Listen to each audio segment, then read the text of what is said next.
And I dropped it. You guys want to get rid of me anyway? Approval of minutes. Let's do a roll call. Oh, okay, roll call. I missed it. No problem. I'm trying to speed it up. 5:59. Okay. I'm sorry. Mr. Anderson? Here. Introduce themselves. Mr. Falmetzker? Here. Mr. Gifford? Mr. Jessic? Mr. Johnson? Here. Mr. LaSalle? Here. Mr. McEnroth? Here. Mr. Mahoney? Here. Mr. Meyer? They're supposed to be here. He's not down here anyway. Not under the table. They'll come. Good job. All right. Okay, next is approval of minutes. I so move. I'll second. Any discussion? I've got a couple of questions. Go ahead. The TriMet representative, Claudia, encouraged the TAC to forward their ideas onto John Lewis so he could forward them to TriMet. Did you get a chance to send those ideas on to her? No. Okay. And Did they come in one from you? One email from you? no, that was her idea. No, I know. For you to pass our comments on to her, I guess formally. I thought that was comments that you had after the meeting. Oh, Or okay, I haven't seen any comments yeah, other than what's in here. okay. So if you had comments and you wanted to share those with TriMet, then you'd have to send them. No, I've already put my 2 cents worth in for their so-called service. Okay. That's all I had. Okay. Any more discussion? All approved? Aye. Any opposed? Okay. General analysis. I'm going to move things around a little bit and have Lori come up and speak in the citizen comment on behalf of her because I want to get her home. Get them home. Them home. Cut her overtime off. Yeah. Sure, go ahead. She's going to talk about sign code update.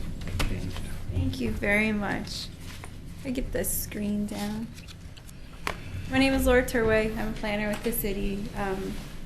Lots of familiar faces. Good to see you. Last time I was here was quite some time ago.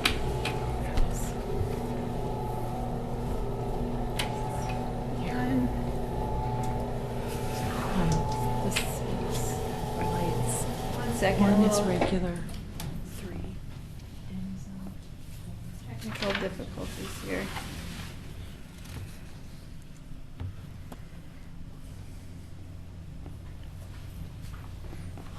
All right, it works.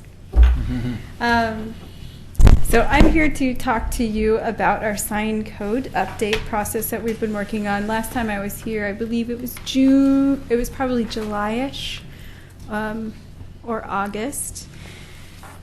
As you know, the city has a current code for signage on private property, how many signs can be placed on private property, how big, where they must be located, and it was important to the City Commission that we take a look at those standards and see if they make sense. There hadn't been a thorough investigation of the sign code to see if it was still appropriate for more than 20 years.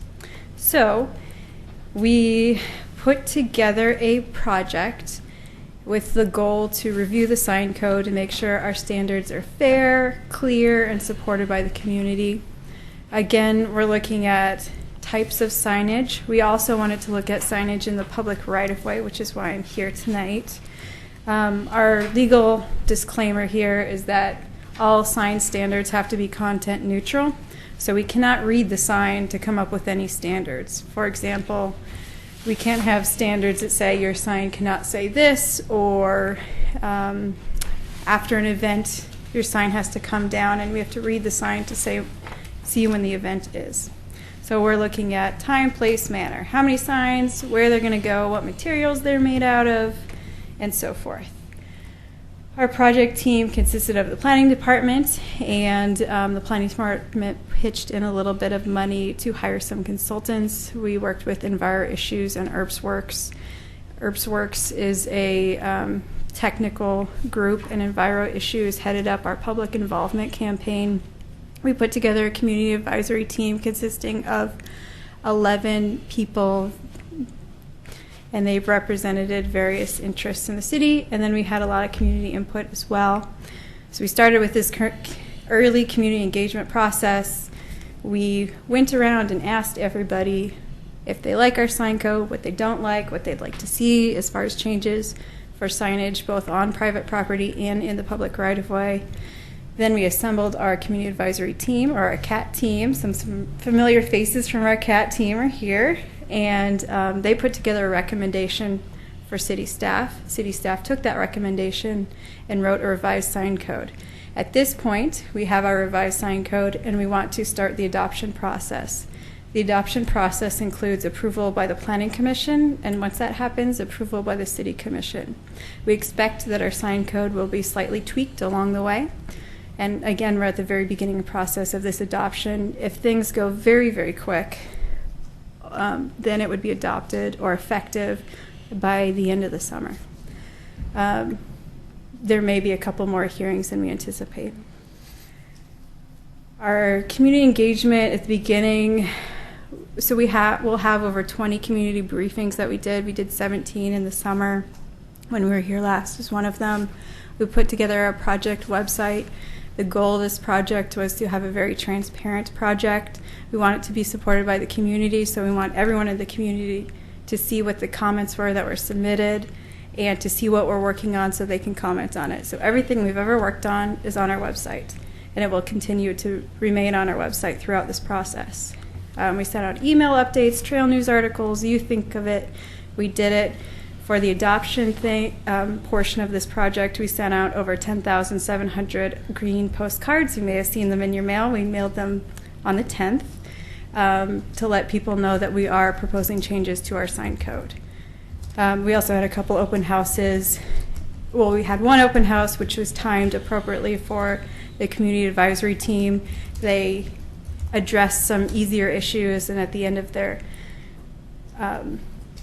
meetings, they got down to a couple of harder issues. So we had an open house, and at that open house, we asked the hard questions to everyone in the community, and they voted by dot what their answer should be. For example, should we allow billboards? Yes, no, that kind of thing. So, signs in the right-of-way. Right now, we allow signs in the right-of-way if they're approved by the city engineer and whatever government agency is right-of-way. So if it's an ODOT right-of-way, ODOT would need to approve it as well. There are no standards for what signs should be in the right-of-way. So one of the aspects of this update was to come up with standards so people know, can they place a sign in the right-of-way, and what do they need to do to make that happen. We had a policy for over-street banners. You'll see like the farmer's market, or there's a couple places in the city where we allow them. And that was really all we had. All signs in the public right-of-way currently, except for those over-street banners, are, from my understanding, have never been approved by the city, and so they're not allowed. So this code will provide an avenue for those signs to be allowed in the public right-of-way. You'll notice there are a lot of like A-frame signs downtown on the sidewalk. So again, we're only talking about public right-of-way. Have those decisions been made to allow signs in the public right-of-way? It's a recommendation, right? The recommendation from the community and from the community advisory team was to allow signs in the right-of-way. So the city took that and wrote language to allow two things. One is cross-street banners, and second is A-frame signs on the ground. So no other signs would be allowed in the right-of-way. Government-owned signs are exempt, so like railroad crossing signs and stuff like that, or street signs. There's a few business guide signs, I think, be the best way to put them. Little blue signs that says there's a business about a block and a half off the road. Would those be government approved? nothing is. Well, those Um, would be government owned. Like on the freeway, there's ODOT type ones, but if there's a directional signage that says my hat shop is that way. I'm thinking of one that is or was up by Mount Pleasant School on Lynn Avenue about a help center that was over about a block and a half toward Gardner School. Unless John put it up, or it's a No, public works it's signs. been way before his time. Well, no, she doesn't mean me personally. She Yeah. means, is it a city sign? For I instance, do not think it was a city sign. It was not a city sign when I was on the staff, and it was up then. Then it was. Well, then that would not be approved. But something that say, sometimes ODOT does wayfinding Right, signage right. that might say Museum of Oregon Territory this way or Yeah, something. yeah. Those would be considered Those publicly would owned be signs. Yeah, it was just one of those things that I happened to know was there. So, if it's not a city-owned sign, it's likely that it's not allowed to be in the right-of-way right now. And if this proposed code gets adopted, at least there will be an avenue to place a sign in the right-of-way. For example, those directional type signage, whatever the text says, or the A-frames on Main Street. So, again, this code only addresses allowing two types of signs in the right-of-way. One is the overstreet banners, and the second is A-frame signs. I want to go through the details with you. So we're going through the details of every section of this code.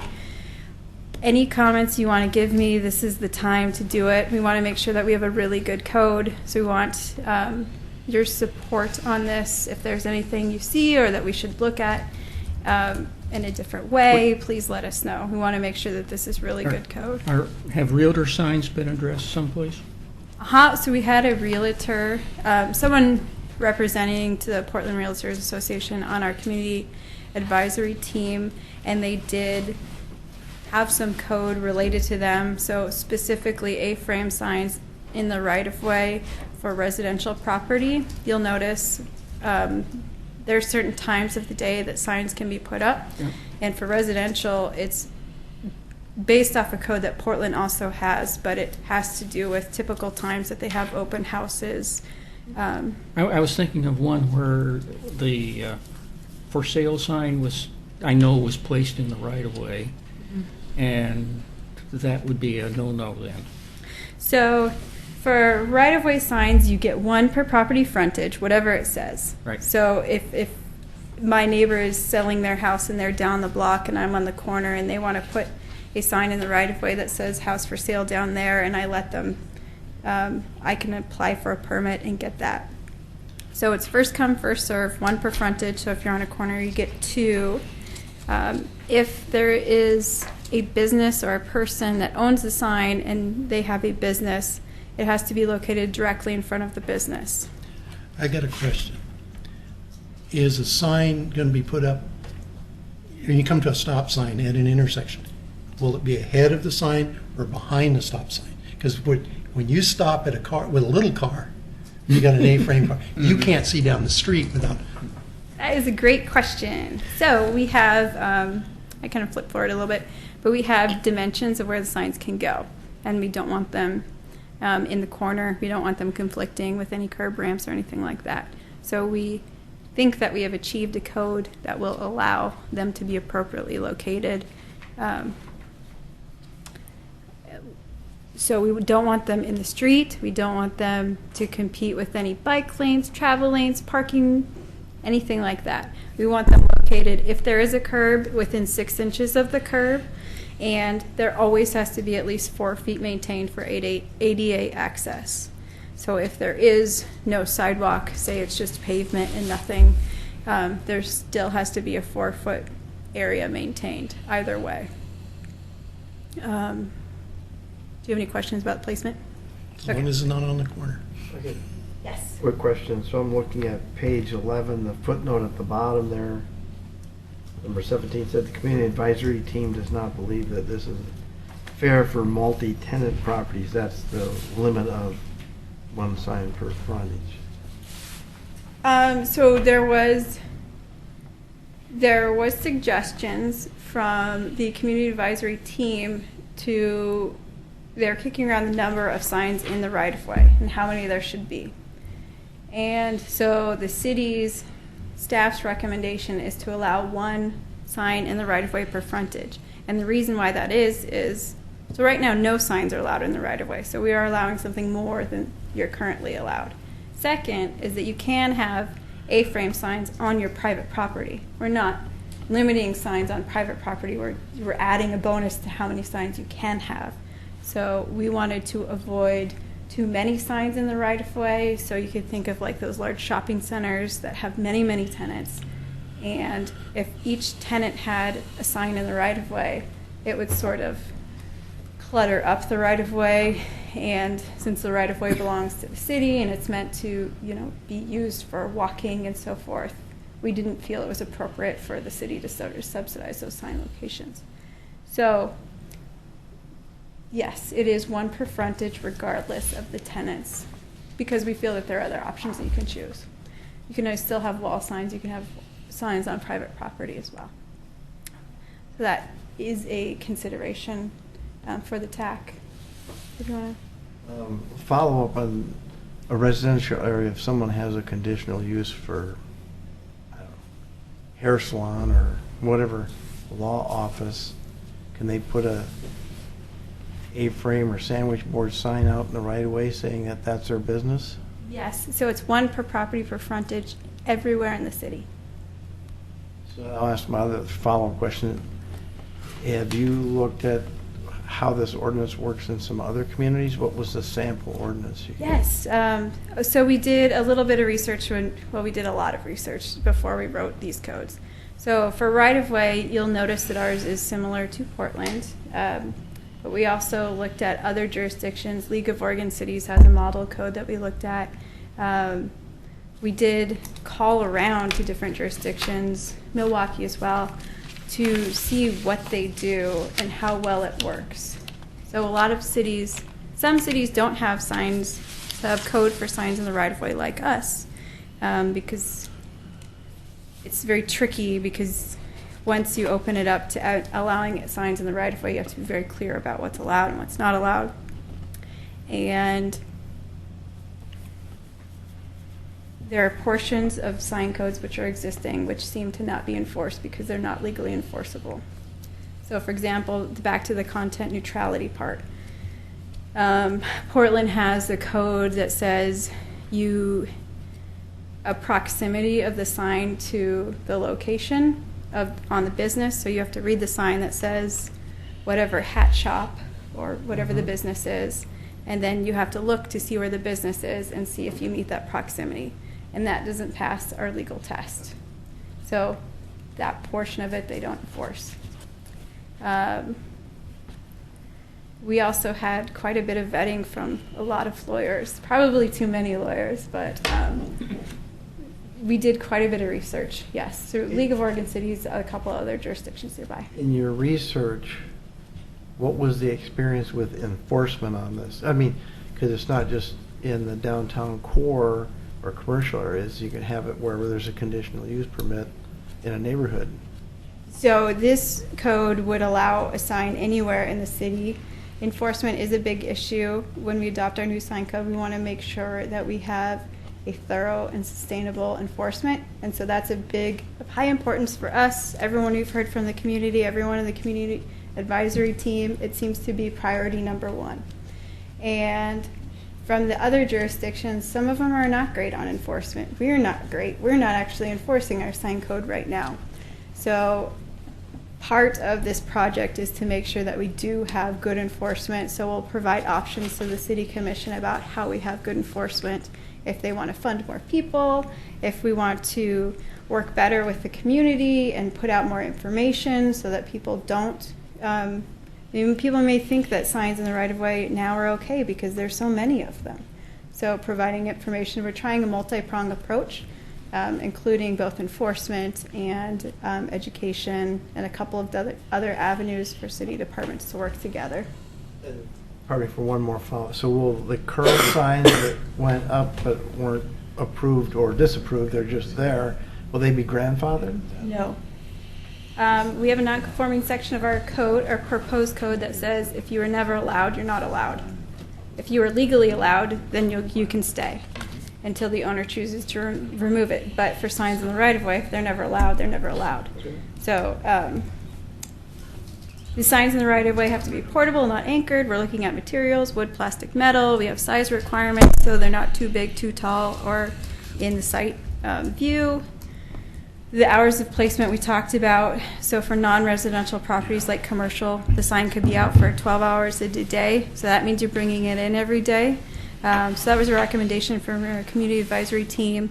The thought being when you bring it in every day, maybe it will be better maintained. There are no specific maintenance standards for signs. We can't, it's discretionary to say when some sign is too tattered or too worn. So we can't look at the sign to enforce it. Or I've got a question, Yeah. maybe coupled with a statement. Our relationship to the sign code is pretty much related to traffic, I would think. That would be the strong point there. Traffic, and it's in your sidewalk area. I mean, where you're using your real estate.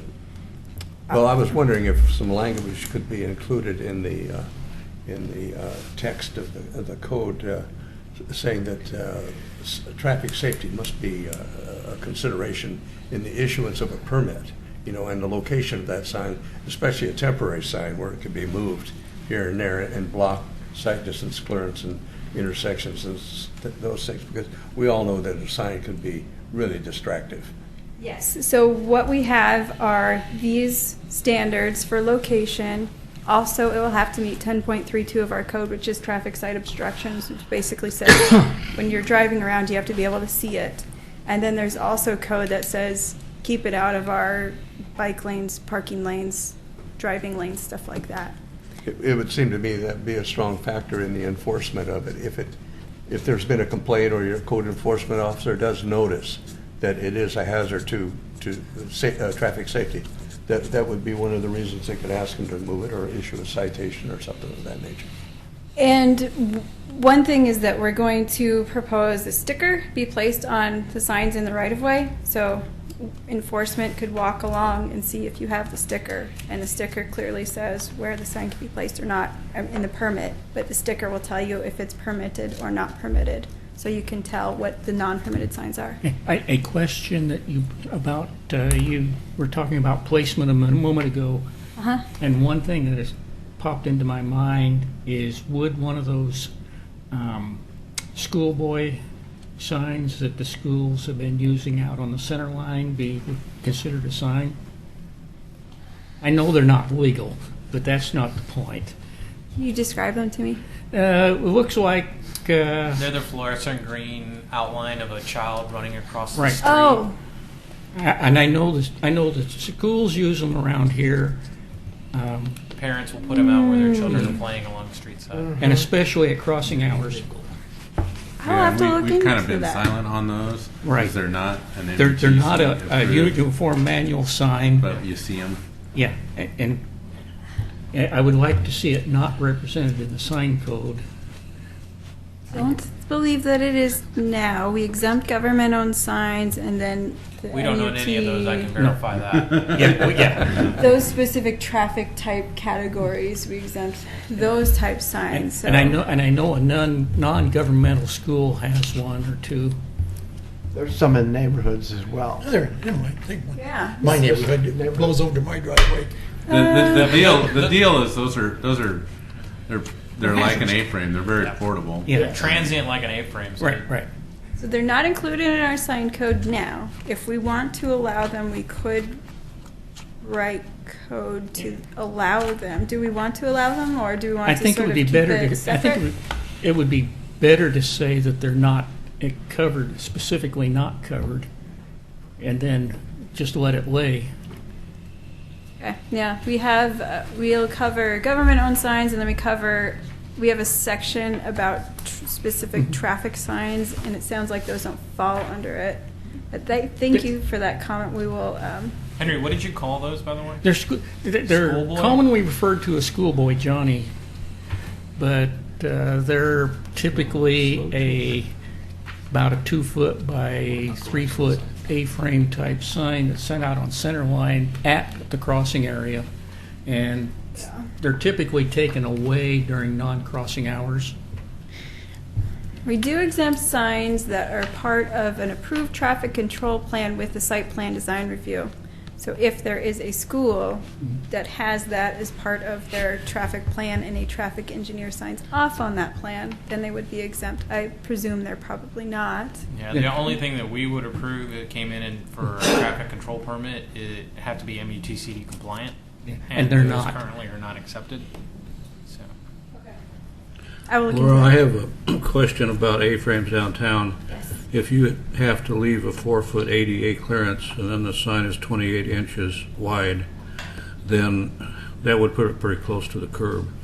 Yep, it has to be within 6 inches of the curb. We want it next to the curb so that there's the pedestrian area next to the building, and then all of the street furniture, garbage cans, all that is adjacent to the curb. So if you're in like a wheelchair or something, you could have a clear path. I understand that, but my question is, A two-door car, the door swings way out. yeah, that was my And you're going to wind question up is, like me, I'm going to reach out the door, I'm going to push it over. I would hope to think we were sort of playing around with this. If there should be locations in proximity to striped parking stalls, but there are some places downtown where there are no striped parking stalls. So we couldn't really have a regulation to say that. So we don't have striped parking stalls everywhere.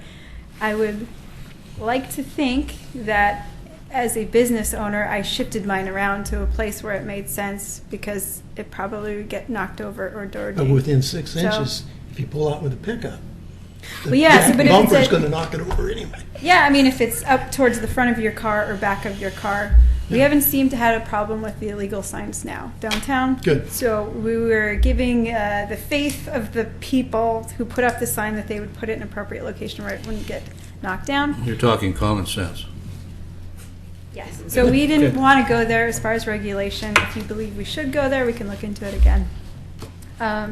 Okay, so that's signs on the ground. Only A-frames in the right-of-way, no other signs in the right-of-way on the ground. The only ones that are not on the ground are cross-street banners. There's currently 2 locations where you allow cross-street banners, one on Malala near Beverly, and then that near the Ped Bridge on Highway 99E. The code allows them to be up for a maximum amount of time, no more than 3 times a year, 21 days, and Public Works currently has a policy on signs over the right-of-way, so we use that as the basis for this. Again, we checked other jurisdictions, League of Oregon Cities, a few other jurisdictions. I know City of Portland and Lake Oswego for these as well. We want to, so we'll still have a policy for Public Works about, how thick the sign and durable the sign has to be, but in the sign code would have like clearance standards and not actual construction type standards. Just like signs on the ground, approved on a first come, first served basis, and you would need a permit each time that sign is put up. We already have a permit fee adopted through the city. All signs in the right-of-way would require liability insurance. And then also, the applicant would have to obtain all other necessary agency permits. For example, if it's on a county road or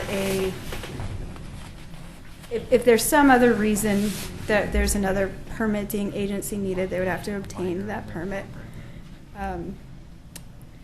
So signs and the removal of the signs, we talked about that existing signs, if they're not legal, which they're not, they would have to be removed.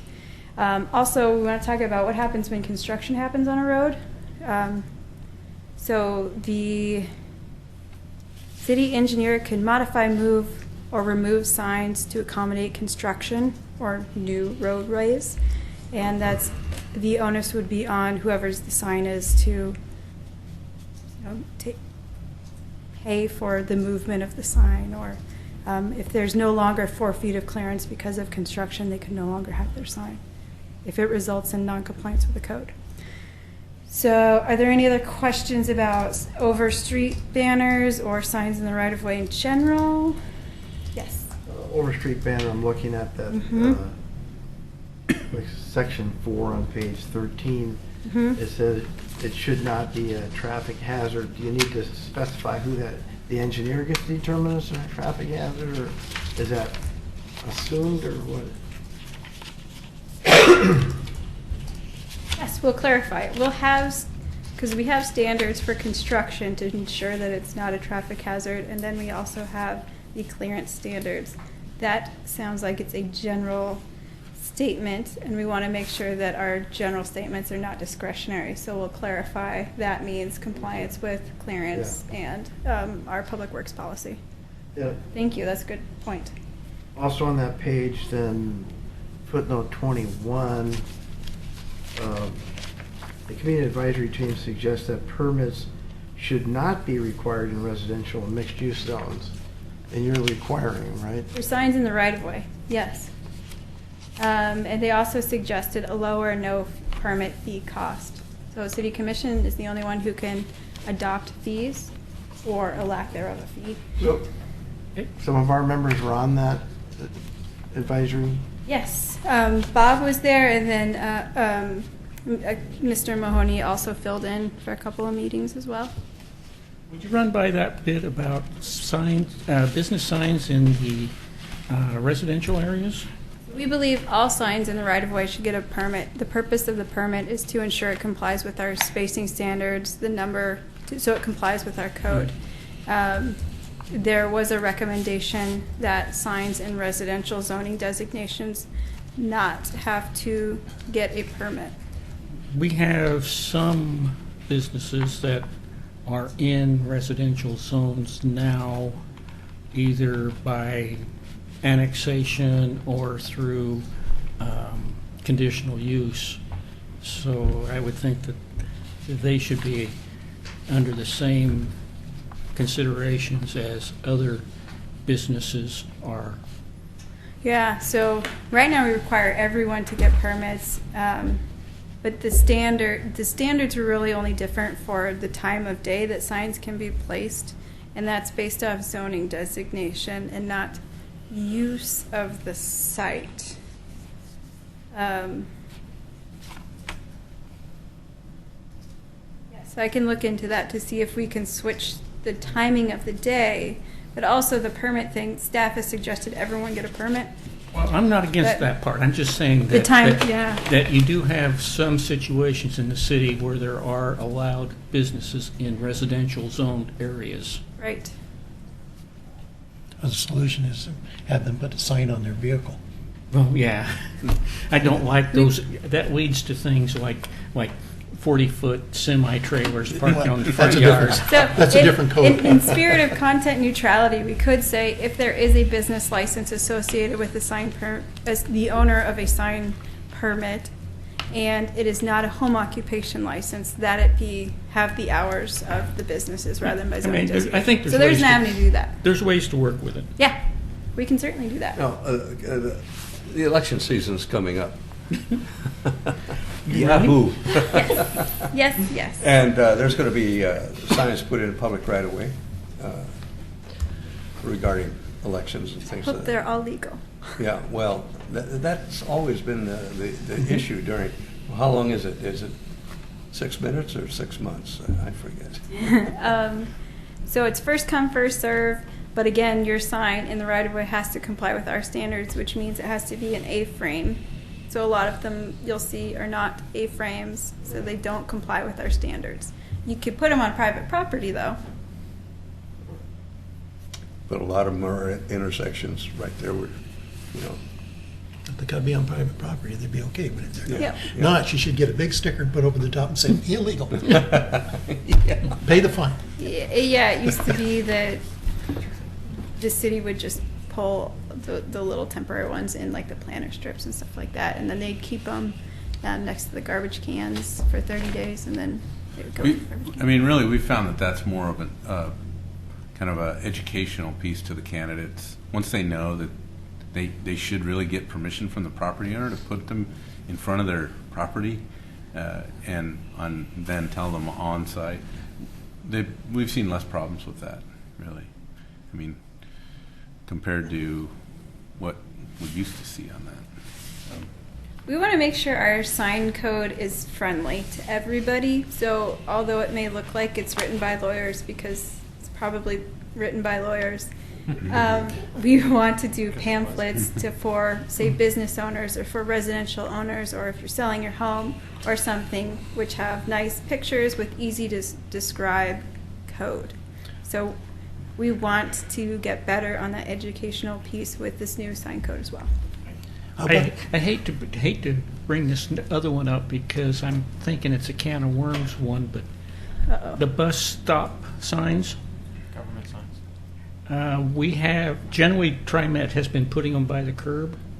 There's one by my house that got taken down by various people who can't make turn corners, and they put the bus sign back by the property line.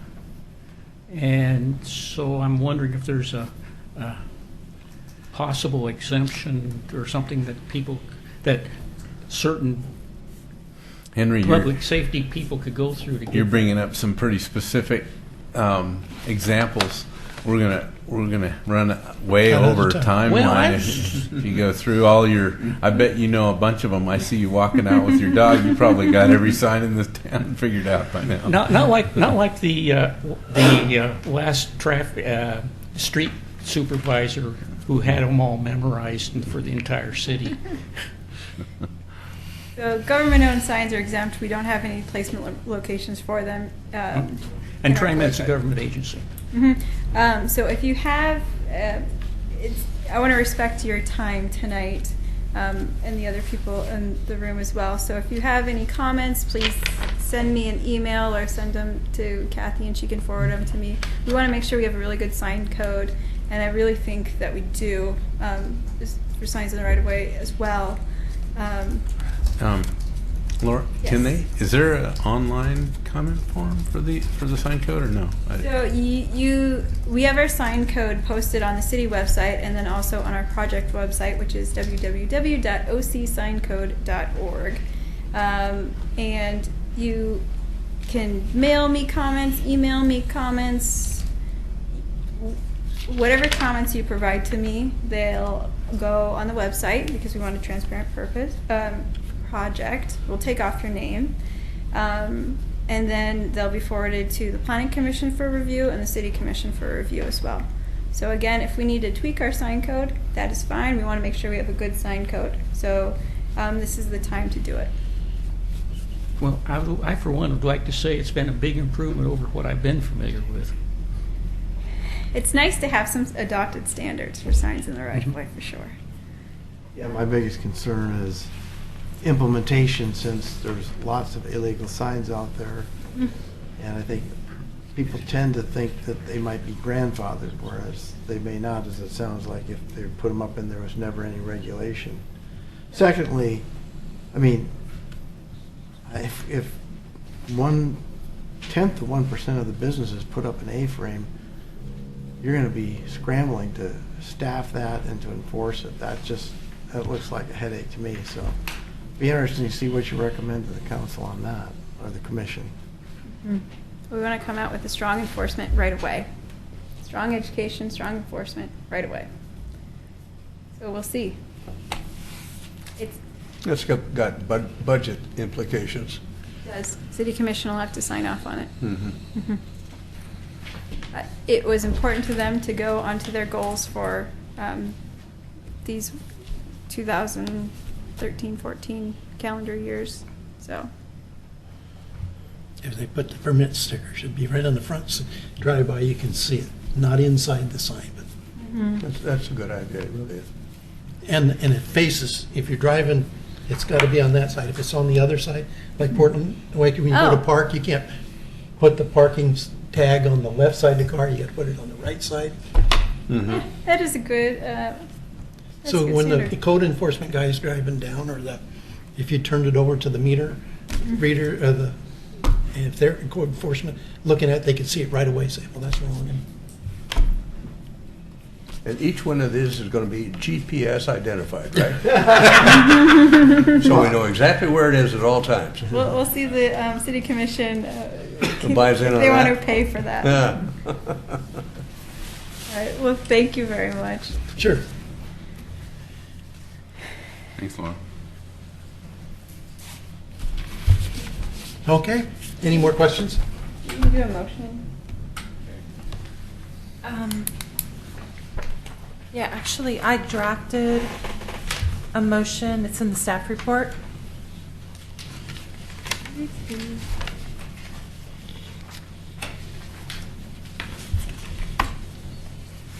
So if you look at Yeah. the staff report, there's, I'll try the motion on that. okay. Move to support the revisions to the sign code as presented by planning staff as modified at the March 18th Transportation Advisory Committee meeting. And we really just focused on that one chapter for the right-of-way. So why don't we limit our comments to that, which would then apply to chapter 15.28.100. Yeah. I mean, we haven't gotten into the rest of it. That's really not our purview. Okay, do I hear a second? Second. Okay, any questions? Any discussion, I should say? All in favor? Aye. Any opposed? Any abstentions? Okay, you got it. Okay. Tom O'Brien, citizen comment. Actually, one other thing, What? on the agenda analysis, I just forgot to tell Kathy, I'd probably give you an update on the Leland Myers Road concept plan. So I'd like to add that into my report. Okay.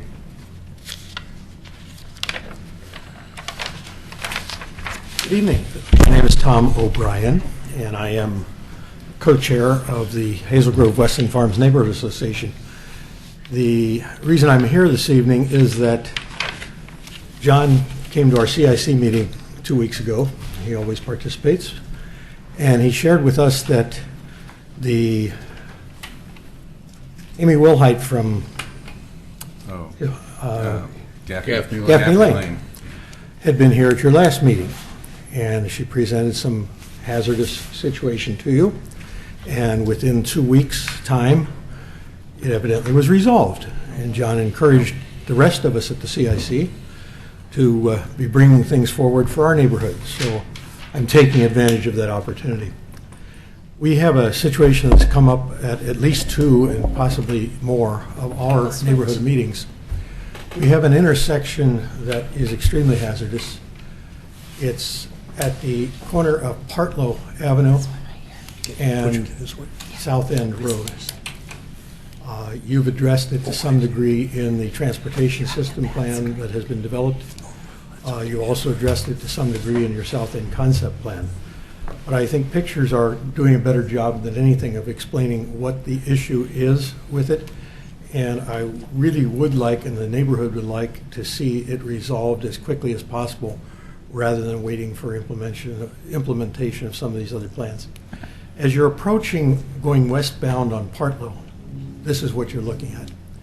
And westbound traffic is unable to see the traffic on South End Road that is coming northbound until they're well beyond the crosswalk area. You see here the car with his brake lights on passing through the crosswalk area. He still cannot see northbound traffic on South End Road. Here's where he has to get to in order to actually see traffic that's coming at him. Speed limit through the area is a 35-mile-an-hour zone. We all know that people tend not to necessarily hold it to the speed limit. And so getting out to that point in the roadway to be able to see it, at this point, we've had a number of situations where pedestrians have almost been run over in that crosswalk. That's why bicyclists going to the school and so forth cannot use it effectively. It has created a downstream problem because Partlow at that point is going through an S-curve situation. You'll notice the S to the right, and then it comes back again to the left to continue straight on Partlow all the way to Central Point. The fence and the weeds in the planter strip negate any ability whatsoever to see traffic on South End until you get out to the distance. And he's well beyond the crosswalk area. The residents are no longer using the crosswalk. Those who want to keep their lives. Unfortunately, the post office decided to place their mailbox over here. There's only 2 homes on that side. This big circle area on the right-hand side there that you're looking is where most of the homes are. So people are jaywalking across there at that point. One of the suggestions that was made at our neighborhood association meeting was, why don't we move the crosswalk closer to the mailbox? And I was, well, I don't know. That's up to TAC to decide what to do with that whole mess that's there. But I wanted to bring it to you in a pictorial format so you can better grasp what we are faced with and what we're trying to talk to you about. This is during the construction phase. Partlow used to go straight teed into South End. When the development came up and the city decided that they should line up with Lafayette Avenue on the far side, they put in this jog, and in order to make best utilization of the land mass, they put in that semi-cul-de-sac type of an area to accommodate it. I don't think that's wrong to have done that. I just simply think that it made for a much less safe situation at that intersection, when the intent is with Lafayette lining up identically with Partlow, it should be safer. That's the thinking behind our whole approach to lining things up. So that's the situation in a nutshell. It is relatively close to McLaughlin Elementary School. There are actually 11 homes, depending on whether you're on the west side of the street, it's a 2-block area. If you're on this side, there's a short block in there, so you have three blocks. But it's not that far from the school to have that kind of activity going on. There aren't a lot of sidewalks around in there for the kids to be walking. It's just not a good scene. And as we double the traffic impact in that area, it isn't going to get any better. Thank you. A question. Yes. Does anybody use any of the parking on South End Road? By the house? I've never seen anyone park on the south side of Partlow, on the south of Partlow on South End. Mm-hmm. Occasionally there will be, I think it's probably the corner house on the northeast corner. They don't have a lot of parking in front of their home other than their driveway, and occasionally I will see something parked there, or if someone is visiting the fire station or something like that. But not on a regular basis. We occasionally will see a vehicle parked there on a weekend with a for sale sign or that kind of activity. But that parking edge that was built into the intersection when it was constructed is not really being utilized. Okay, that answers my question. I know it was put there for ultimate widening of the roadway when that comes. Right. And do you want to remove it at this point? I don't know, but it might be a part solution to make it safer for now. So, What's people doing when they come up to that stop sign? They running the stop signs, stopping on the other side of the crosswalk? well, Or are they stopping before the law says you stop before the stop sign? there's nobody stopping at the stop sign. Could you bring They're that stopping picture where they back? can get it to see. Could you bring Bring the that? picture back that shows the fence and the obstructed Yeah. vegetation. Do you know if that fence is in, according to code? Yes, it is. Okay. The vegetation area, is that? It's a side fence based on, actually those homes face that continuum street that was built back there, kind of a private street. If I go back to here, this was connected, this old street was just blocked, barricaded at the end, and that's where the homes are fronting those 2 homes that are in there, in that patch. Can you go back? I have a question for Where do you wanna John. go? This intersection here was built, and a curb and sidewalk there. It's built to ultimate configuration of South End Road, right? That's why it's set back that far, from the center line, right? That sidewalk is going to continue down at that same alignment along the road. Right. And right now it looks kind of set back, but when South End comes through, that's going to be the the right location for that sidewalk, right? Well, it's interesting. At the time that this intersection was built, we hadn't completed our South End plan or our transportation system plan. But that sidewalk and those curb alignments were based on other parts of South End Road to the north, actually. And with the idea of, further development in this direction would also carry that same curb alignment, okay? But in the new transportation system plan, I think there's actually a roundabout shown here. We're showing a roundabout in the new TSP. So, and let me finish. So, this is designed to what is happening at least to the north of here with the existing curb, and it's a much wider section. So, at some point in time, South End Road in its entirety will be much wider. Having said that, we know the curb radiuses in here, are pretty wide. I think that's kind of one of the problems, is that the radius on each of those corners is so wide it pushes the pedestrian back into that crosswalk. And I think had we had the opportunity to do it over again, we probably would make that radius at each of the curb returns not so large. So, from this photo, I mean, one way of solving it is to do essentially, you have to redo that concrete, push the crosswalk towards the intersection and shift that all forward probably 10, 15 feet.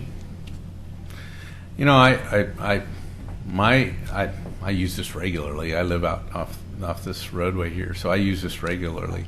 I don't believe it's a safety issue. I believe I believe drivers struggle to understand that because they want to stop where the vehicles are. So I think for the most part, people do stop before the crosswalk and then they encroach out because it's uncomfortable to do anything else. If there's a car coming southbound on South End Road, you never know if they're going to want to make the left turn onto Partlow. So as a driver, you do stop before the crosswalk, and you look to see with your sight distance the best you have, and you look for a car. If you don't see one, then you start moving out. And as you start moving out, you're also cautious because if there's traffic coming down South End Road, you don't want to pull so far out that they can't make the turn. But a pedestrian crossing behind this green car would not be seen by somebody making a left off of South End Road as he comes around the car. That's true. That's true. Once that car's moved beyond the crosswalk, there's less pedestrian visibility. So what's your take? What's your solution? Well, I was going to tell Tom, the thing I liked about Amy's presentation was she provided solutions. This one's got some challenges to it, Tom, so can you help me with the solution? If I had a solution, I'd give it to you. I do have a thought. It involves money, though. Yeah, any solutions to this require reconstruction to some degree of that intersection. What we found at the curve up about a block from here that required money also. It required somebody to redesign the curve, right. But it only happened after the owner of the home that had his kitchen run into repeatedly with cars went to the city commission. Well, my suggestion would be to look at an extruded curb that had drainage breaks in it and pedestrian breaks on the asphalt. I hate extruded curbs because they don't last, but bring it down 4 or 5 feet off that white line and bring it around and then meet it up with and then you can move the crosswalk out toward the South End Road a little bit, because you would have created a pedestrian landing on both sides for a safe zone for the pedestrian. But I don't like extruded curves. I don't either. Where that light pole is that brush or is that vegetation growing up, or is it should be low? Where are you looking? Oh, the light bulb, you know, Street light pole. street light bulb. I see a bunch of, That's a tree. That's the Google lens. yeah, well, it looks like Got that. grass growing up there. There is those are weeds. vegetation there. There is a tree there. That's a There's tree a in the weeds right planting next to strip. the It's just fence that are seasons. encroaching on the sidewalk. But the other thing that's going on here is with the two lanes coming off of Partlow going westbound, that right-hand lane, John is perhaps right in the left-hand lane. People do tend to hang back so that they don't collide head-on with somebody. But in the right-hand lane, I would say 6 out of 8 vehicles blow right through the stop sign because they want to get up there and see if they can duck out quickly without stopping. Especially come, say, 7:30 in the morning. Anytime that there's any traffic load, evening, morning, it doesn't matter. If there's traffic load, they're blowing.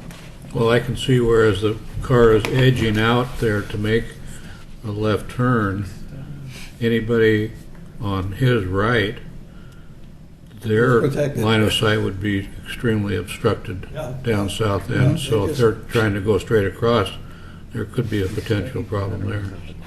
I don't know if the volume justifies having dual lanes there. Maybe it does, maybe it doesn't. But John? I don't see that heavy volume on Partlow. John, would a discussion with the county about making that a four-way stop have any way of, any chance of happening? It's not a county road. South End is. That city segment road. here. Oh, they have moved that to city now? Yeah. Yeah, Oh, okay. That's city segment. I thought it was still a county road. So Under county my thought jurisdiction. is we're not going to solve this one tonight. No. We have, I think it was a good presentation. I think it's a tough one to solve. We've looked at this before, and probably bring back to you some of that research for your next meeting, so that you've got an understanding of the design review that we've done in the past of that intersection. I think there was, some of you might remember, there was another property owner that lived down the street that wanted a crosswalk, striped crossing South End Road right here. And we felt like that wasn't a good place for a crosswalk either. So, so we've studied this intersection, and we'll resurrect that and kind of come up with what those answers are. But I just know that it's not going to be an easy one to fix. It's not going to require, the things, it's not just signage. It's not just a signage Has the issue. postmaster weighed in on relocating the mailbox? That's a new one. No, I have not heard that one, so we can look at that too. You're gonna have to go to Congress to get one of those. Yeah. I would encourage you, if you have a chance between now and next meeting, to go by there. And the other consideration, I think, it's a part of the problem, and that's why we couldn't come up with any solutions at our meetings, was that with Lafayette coming in there and you have a median strip on Lafayette, there's some visibility issues coming at it from the west, coming eastbound also, because you've got a lot of the traffic on Lafayette is heading toward Portland, a limited amount going to the right, and it's just a really difficult item to understand. And I think those of you who have dealt with these things on a regular basis, if you just go by and maybe walk to the four corners and eyeball it, maybe something will hit you that would help. So, John, what would be wrong in the problem to sign that crosswalk advising pedestrians to allow the intersection to clear before crossing? I mean, the pedestrian has got some responsibility in this. Well, again, this is, for drivers, the appropriate thing to do is stop before the crosswalk, right? The stop sign's placed appropriately, and then proceed across it. We counted pedestrians on this. I think during the day there was like 7 pedestrians that crossed this crosswalk. It's not a high volume crosswalk today. Would it be when sidewalk extends? I suspect it'll go up, but it's not a high volume of pedestrians that are using that. In fact, as many times as I use it, I don't think I've ever seen a pedestrian there. But if there were, as a driver, I would stop and let them cross and then proceed, even if they were, a few feet away from the ramp. Yeah. Well, that's required by law, isn't it? When you get your foot on the curb. Yeah, if you got the law, yeah, you got to have your foot on the curb. pretty much. But so there may be some improvements that we can do there. I just don't think we should. I'm not venturing out to solve them tonight. Yeah. Okay, thank you, appreciate it. Sure. Okay. Willamette Falls Legacy Project update.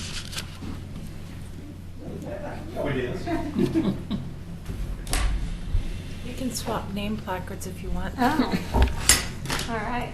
Unless you want to be Laura and pregnant. No, I'll take the first, but not the second. All right. Sorry. Are you going to do a presentation? Okay.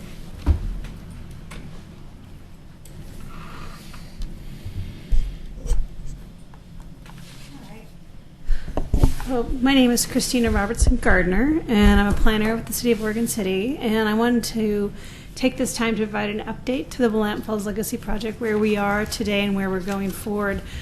I have a presentation we've used over time, and I can kind of quickly go through it, but I wanted to ask a quick question with hands raised. How many of you have seen a recent presentation or been at one of our recent public events or went to the Champions? Saw it on TV. Okay. So do you feel that you have a general good understanding of where we are in the process? Because I don't want to have you hear the same presentation over and over again. Yes. So I will go through it very quickly, but the thing what I'd like to spend some time on tonight are, of course, the transportation options and issues relating to this plan. We're going to kind of do a little bit overview and then dive in deep. But real quickly, and also, aren't these beautiful new photos we have? Like Mark Gamba, who is a counselor from Milwaukee, but also a well-known national photographer, took some new photos. So I'm very excited to show off them in our new presentations. Real briefly, we've had an extraordinary process. 9 months full of community interactive events, robust public website, lots of social media, and I can say for the 12 and a half years I've been here in Oregon City, I've never been involved in such a collaborative and exciting project that has brought it, not just Oregon City people, but the whole region. So one of our big goals this year is to transform when people talk about this mill site. It is not just an Oregon City landmark, it is a state legacy project. It is a state landmark. And it's going to take the whole state of Oregon to wrap their arms around this project to move forward. So that's kind of been a real specific goal of ours, is to elevate this to a statewide issue. I talked to lots of people in Portland about this project, and I get blank stares about people who don't even know there's a thing called Willamette Falls. So we have a long way to go. We're so passionate about it, but we realize we have to get the word out. And I think we've done a good job this year. So once again, there's 4 core values that we're working on, and they've been there for 3 years, and we've done an extraordinary job working on balancing. But as we move through this process, at the end of the day, we have to ask ourselves, have we implemented a plan that respects all 4 core values and has a balance of certainty and flexibility? Walker Macy won't let me put up the clip art of the scale, but imagine in your head the scale of certainty and flexibility. We have a plan. We have a long-term implementation. We don't know who the final owner will be, and I can give you a little update on the newest offer. But we have to make this master plan providing enough certainty that the community supports it and the future developer understands kind of what's expected of them, but a lot of flexibility built in because a lot will change. So we can't get into dive. So we believe we have aimed for that, and I'd love to give feedback to see from the community as we move through the process if we've achieved that. I've heard a lot from people about the historic significance of the site. We are concentrating on 4 historic structures as well as the Woolen Mill Foundation. We've also identified some other structures on the site that have retained some integrity and can tell the story and may be repurposed as we move through and develop. They're actually structures that can't be reused, but maybe keeping some of these industrial elements will help keep some authenticity to the site. This is also is a cultural home of 5 tribes who've used the falls for trading. This is for the lamprey harvest. And we have to remember this is not just the end of the Oregon Trail, but over 12,000 years of history have happened on this site.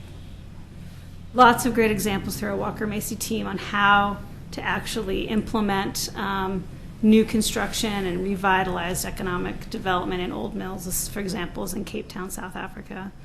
But what we've heard from everybody is everybody wants to get out to the edge of that PGE dam and be 10 feet from the falls. And so we want to make sure how we get public access out there and how we moved in and around the site. This is one of my favorite shots that shows a fully connected Main Street without 99E crossing through it. You know, we were a Main Street that went from basically 2nd Street to 12th Street. And then in the mid-20s, there was a highway that went through it. So we want to reconnect and restitch back this site back to our downtown, both physically, visually, experientially, all of those, knit it back together again. But Publisher's Paper and the subsequent mills have had a long history of active use on the site. I also like a lot of the historic photos that show a lot of on-street parking. This was not the campus before 1968. Main Street was a public right-of-way that went all the way down to the end, and it was only in the late 60s that Publisher's Paper put that fence up and said, no, we're a campus now. Looking back at the original plat, you'll see this right here is 99E. And we're looking at bringing back some of these platted streets. They still exist. When we get down to 4th, 3rd, 2nd, this is the Mill Reserve. This was by John McLaughlin, specifically didn't plat it because there was already industrial development happening. So we're looking at reestablishing, to the extent we can, some of these streets. Now, some streets, especially 3rd and 4th, may not be what you think of on the railroad side of the mill project as being, you know, a local street with 2 lanes and parking and perfect sidewalks all the way down. There may be a place where only halfway through it may go into a parking garage, or maybe it's just for loading and unloading only, but the idea is we're keeping that downtown grid. Are any of the buildings in the public right, what would be considered to be the public right of way? None of the historic buildings are, though this is a perfect example of as they were able to vacate those streets, they did build additions on it. But you go back to the original grid and you have those historic buildings inside the original grid, and they're not in the right-of-ways. It's subsequent additions that are. So this is kind of where, why I'm here talking to you tonight. You know, we have a site with extraordinary potential, but it's a little bit of a peninsula. So how do we create this amazing place that has economic redevelopment, has the public coming to visit, knowing we are in a bit of a peninsula that connects up to Oregon Highway 99E. So I know you're going to be shocked, but there's not a magic bullet, and it's going to be a multi-pronged toolbox approach of how we best manage traffic, pedestrians, bikes, visitors, shoppers to the site. We have been working with ODOT through this whole year, and we continue to work with ODOT. As you can imagine, ODOT's working on with cities on how to approach when highways go through downtowns. This, you know, for over 20 years, they've recognized that when highways go through existing downtowns, they have a little bit of a different makeup and a little bit of a different design, and there's an understanding that it's not just about flow through of traffic. We are being more context-intensive design. The other thing that's been recently added by the state legislature is what we call a multimodal mixed-use area, and that was created by the legislature to resolve an issue that a lot of communities were having, which is when they wanted to do rezones within their downtown area, almost all of them, when they had especially a highway around them, they could not meet the transportation planning rule for congestion impacts. It just couldn't happen. So a lot of communities felt feeling very thwarted that they could not reinvest in their downtowns without either cost or practicality, could not meet the requirement to meet the congestion for PM peak. And so the communities kind of worked with the state of Oregon and through the legislature created this mixed-use multimodal area, which basically says if you meet these requirements, you can create a map and have a boundary and say, within this downtown, we understand that during PM peak, or during peak, you know, for us it's mainly PM peak, but during peak times, we will accept additional congestion. Because we know that if we do not accept additional congestion, and we understand that while we are a downtown, we may be thwarting our ability to redevelop, but also, most importantly, pass-by traffic is still going through our city. So we're letting Canby develop, or we're letting Malala develop without our ability to. So we are asking as part of this, because we're changing our zone from industrial to mixed-use zone, to create what we call an MMA. And the boundary is going to include the mill site, as well as going up to what the cutoff is, which is a quarter mile from the 205 on-ramps, which is about 12th Street. So it's going to take in kind of our traditional downtown, as well as the new mill area, and that's will be our MMA boundary. Oh, we don't have it in here. What that also means, even though we can accept extra congestion in P and Peak, we have to still resolve any safety concerns. So the safety issues are not part of that designation. So we are still working with ODOT on some of their safety concerns of bringing additional traffic. So I'll show you this slide. We have been looking at a new right-in, right-out at what was historic Water Street, and I'm going to show you quickly. You don't know, doesn't realize it right now, but that was Water Street, and that's in the near the parking lot of the administration building today. So this is kind of the 1970s administration building. This is the parking lot.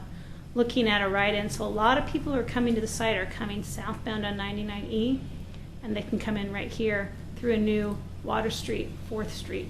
Or they can continue south and go in right at the main street. Another opportunity we're looking at is with concern about the tunnel that ODOT is having, do we allow a small left turn pocket right here, or do we reroute people along Railroad Avenue so they get a little bit of a jug handle to get to the site if you're going northbound? So we're still having communications with ODOT on that, and this is one slide. So we're still looking at that opportunity. As you can imagine, every iteration of this has pluses and minuses. We gave our DKS, Carl Springer, a consultant who's also worked on your TSP, came up with a great 2-page list that talked about all the different iterations you could move cars around the site, and he ended up with these little computer emoticons where he had smiley faces and frowny faces and middle faces, because either it helped this side of the traffic, or maybe it helped one side of the street but didn't help the other, or it worked but it was cost prohibitive, or it worked but it didn't meet our design standards. And for example, a lot of people have asked about how can we find some way to have Main Street go back up and hit 99 and maybe have a kind of a ramp that gets you back up to 99. And we had DKS look at that and quickly realized that in order to chase grade, that most of Main Street on the project site would be elevated. You can't happen. So physically, we are stuck with a peninsula. So how do we get cars in and out? One of the other things we're looking at is how do we create this really robust bike, ped, walkway all along the Willamette River. We want to make sure it is not only a feature and a site that we can take a look, we can go and visit, but it's also a way to get pedestrians to the site safely. So if you look at, I'm going to go one more. Oh, let's see. There we go. So one main component of this master plan is looking at how to have this mixed pedestrian bike trail all along the Willamette out to the dam and then through on the rail spur all the way to Kenema, along with looking at a new pedestrian bridge that crosses 99E. Right now you have a 1930 staircase that crosses 99E, but it doesn't cross the railroad. So one of these kind of multi-pronged approaches is how do we make sure we can make sure that there are additional connections from the promenade and from the McLaughlin neighborhood to the site, both to advocate for pedestrians and bikes being able to park outside of just the site. You can get to the site without driving and guaranteeing a space down on the property if you're visiting. So we're trying to encourage not just people that are biking and walking, but people who are visiting the site. How can you get to the site in different ways rather than parking in a parking garage or a parking lot on the site? If you're going to send people to Kenema alongside the railroad tracks, not only are you going to have trouble getting them across the railroad tracks, how are you going to get them across the highway? Well, yeah, so two parts. We have the Kenema Spur Line is probably the last project on the list, and we have a study right now that we're going to be looking at next year, and so that's the last big question: is how do we do an overcrossing in Kenema, and how do we make sure people get safely across 99E? We'll be looking at that more. That's definitely a to look at later project, because we know that's probably going to be one of the last things that will be constructed as part of this. Wouldn't it be a little bit better to use the promenade, go down around on South 2nd and Tumwater and cross in front of the tavern, and then go back around behind the So that we have a dual track we're looking at. So not only we have the spur line, so there's an opportunity, and maybe for quite a long time it's a dead end, but it's a beautiful walk. If anybody's been to Foothills Park in Lake Oswego, they kind of have that because they don't have that connection. But one of the other things we're looking at is through the PG transformer station, through Old Kenema Park into the downtown, or 4th Street in Kenema into Kenema Bluff. So absolutely. And right back behind where the tavern is. That is this kind of a secondary parallel look. Seems like that'd be a little easier to deal with. That's probably the easy first one. The question is, if we have this spur line and we know we can get some pedestrian connection, what's our long-term goal? And that's why most likely a pedestrian overcrossing from Kenema from the site to Kenema. We'll be putting it on the plans. We'll keep looking at it, but it's probably, if you're looking at money spent, it'll probably be one of the last projects. And after a really robust, fully implemented I'm just trying project. to think of a landing place in Kenema for something that's 20 feet elevation over the tracks and the highway, and handicap accessible. Yep. Now, when you said lost project, we're talking 10, 15 years from now? Could be 40 years from now. Okay. It's some of these are, you got to put them on a map for future study, because if you don't put it on the map, you don't They study never it. happen. It never happens. I think that people have also asked a little bit about parking on the site, and I wanted to kind of give you a little background of where our consultant team has looked at understanding parking and how we see that relationship to our existing downtown. When we have a consultant team that was made up of GBD architects who have worked on the brewery blocks in downtown Portland, so they're used to working on contained redevelopment buildings, as well as a real estate advisor, Matt Brown with Loci, who actually at a previous point in his life worked with Williams and Dane Development in Portland, who did a lot of the Pearl District and South Waterfront. So we worked with them to try to get our handle on how, if we know we're in this peninsula, we know we want economic development, we know we want to create this fantastic visitor attraction, how do we do this? And some of their recommendation was to make sure that individual blocks can park themselves for their individual uses. Make sure in the master plan, any future developer has to show robust shared parking, so off times, and also open uses. So if not everyone gets their little piece of the pie and can't share, but there's kind of a requirement that all the development downtown has to show how they're making sure that all the parking spaces are really utilized to the most that they can. We're looking at, is there a place for a future public-private parking garage like you see in Millennium Plaza in Lake Oswego? That's an example of a developer who worked with the city, and some of the parking spaces are city-owned and some are development-owned, and it was a development agreement. That could happen here. The master plan is not getting to that level of detail. That's a future conversation with the city and a future developer where that may happen. The other opportunity for parking that we've really are looking at is kind of along the back edge as a buffer between the rail line and the development. Can you find a way to either create a more of a linear parking, or do you create a way to phase it? So one development may put some structured parking in, but then it can link up pretty quickly to the next development. So you do have a little bit of a linear parking garage along that back buffer.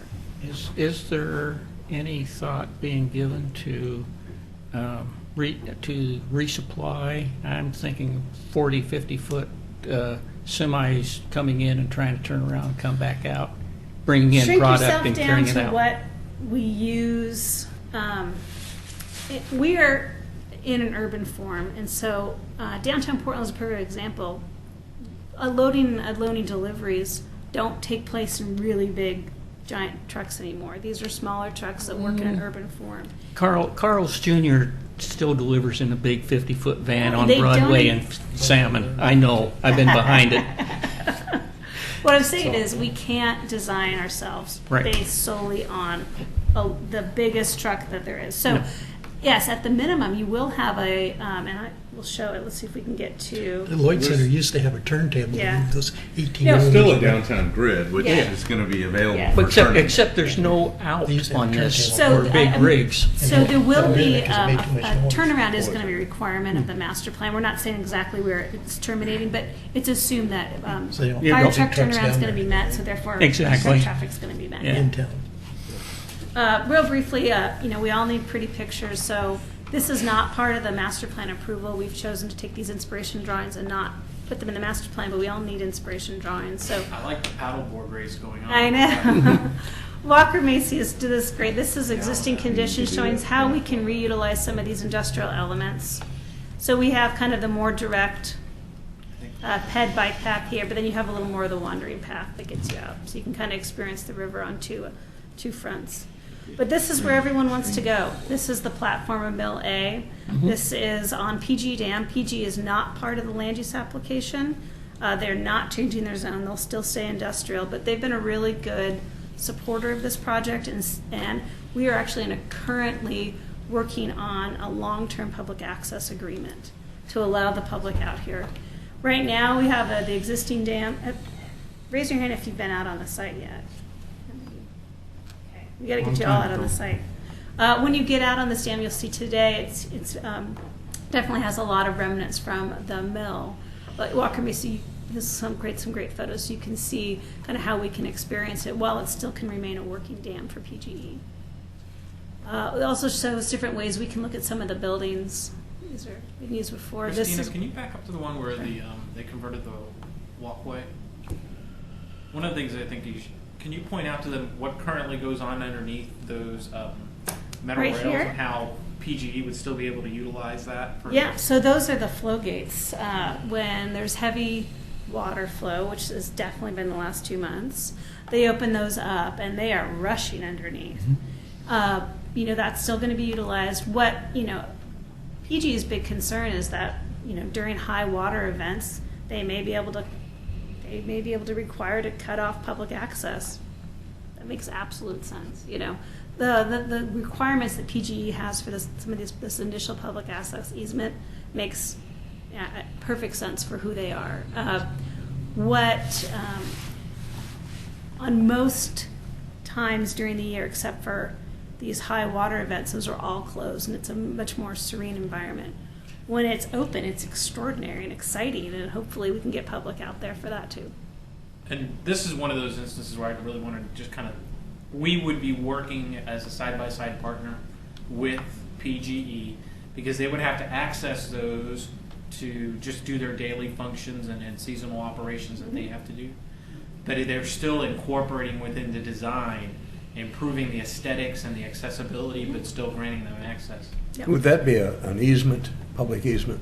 Yeah. They would still own the property? Yeah, absolutely. It would be a long-term public access agreement that we would sign. with Yeah, they're PG. concerned about public liability in case of They're somebody concerned gets... about public liability, but they're concerned about their ability to get in and do maintenance Yeah, and their yeah. ability to close off access at times that they're worried about safety, which is perfectly reasonable. Has the city of West Lynn and the Corps of Engineers been supportive also?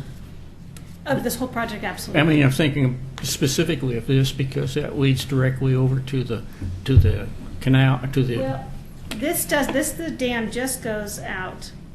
So let me go back here. So we're just looking at taking the public out just to this right here. I thought Then I'd be able to get around Just to to the the dance Just to they call it the dance floor. It's the it's the foundation of Oh, Mill okay. A. It doesn't go where I thought it did. No, yeah. You're not walking to the Westland side. Yeah. No. You can wave to people at Westland. Yeah. There was a floating bridge across there one time. So I'm going to keep moving on. So this is an example. Okay. Yeah, I'll come, go ahead. Oh, this is an example of what the spur line looks like today, and you'll notice it is separated by the main UP line, but at certain points as you get closer to Kenema, it gets at grade, and that's where you have that asterisk, because this area, it makes perfect sense to have a nice pedestrian walkway, but there's going to hit a bit of topography and reality in the short and mid-long term to figure out how to cross that barrier. But this is an example. Can you bargain with the railroad? So if you close an at-grade crossing someplace else, can you Sure, do you have an put, at-grade can you put a crossing? Do you want pedestrian those? crossing in? Yeah, it's just what at-grade crossing do we want to close in Oregon City? I mean, 17th was the last one. Well, there's one to a public building down in the Kenema or a little bit beyond that. The docks, yeah. Oh. The houseboats. ODOT, you have to deal with ODOT about grade crossings too. But, I mean, And- you and know, the- just a the quid one- pro quo. Yeah. Yeah. No, That- we- because as an alternative to building a structure like that you rarely see people walk So over. we've looked at that, and I think, knowing that it's going to be a long time, I think we're not ready to kind of dive into the details on that. But the place also floods. This is from 96, and you're actually at the 99E lookout. You're not down on the site, so you know this window is about 2 floors above it's 2 floors inundated by water. So you look at the flood overlay, and you quickly see how the site can be quite constrained by flood conditions. Now in Oregon City, of course, we take the 100-year floodplain and the 1996 inundation line, and that's what this is. So it's an organizing principle. How do we acknowledge the existing floodplain, the constraints of the topography of the site? This site starts to really drop topography-wise as we head, and we get down here at the bottom, we're about 60 feet from at the bottom here at the river all the way at the top. This is what underneath this area in the far corner looks like. It's quite complicated. That's also some of the reasons why we're looking at this area being more appropriate for open space. Great examples nation and worldwide of how to reintegrate existing industrial buildings into pretty extraordinary open spaces. If you've been to Minneapolis in the last 10 years, Mill Ruins Park and the Mill Ruins Museum has absolutely revitalized this section of Minneapolis, which was once the industrial and flower making part of Minneapolis. And so this is a great example. You must feel like you're in the forums and rooms sometimes when you walk through them. How much area you guys are left with after all those restrictions? Anywhere between 6 and 11 to 12 acres, depending on if you're going to be least development to most development. So just a real quick example of other places. Healthy Habitat is one of the other opportunities. Real quickly, it's adding roughness to the shoreline to allow salmon to rest before they go up the falls, and to provide additional flow through the lagoon are some of the big habitat restoration opportunities we have. And of course, economic redevelopment is a main core value. Right now, you look at the site, it's about 22 acres, but that's a little misleading because the lagoon, the clarifier, a lot of areas that cannot be redeveloped at all. By the time you get down to these blocks, you're at about 6 acres if you're taking out the streets. That's generally what those 6 acres look like in today's downtown. So it's still quite a lot of land for Oregon City to suddenly be able to develop. Now, if you take the shared area, look at 9, where you have the existing Mill E that's in the lagoon. You have some of the historic buildings, the Foundation, Mill O, and the Holly Building. Start to add those in, plus, the separation between what is open space and what is redevelopment is a little bit squishy on purpose because we don't know. But we do know that it gets a lot more complicated down here. So you have that, which is about 5.6 acres. So you're getting a little more towards 11 acres if you are going to be looking at a highest development opportunity. Real quickly, people have asked a little bit about height limits. The buildings that exist down in that area are pretty high to begin with, and the bluff is pretty high too.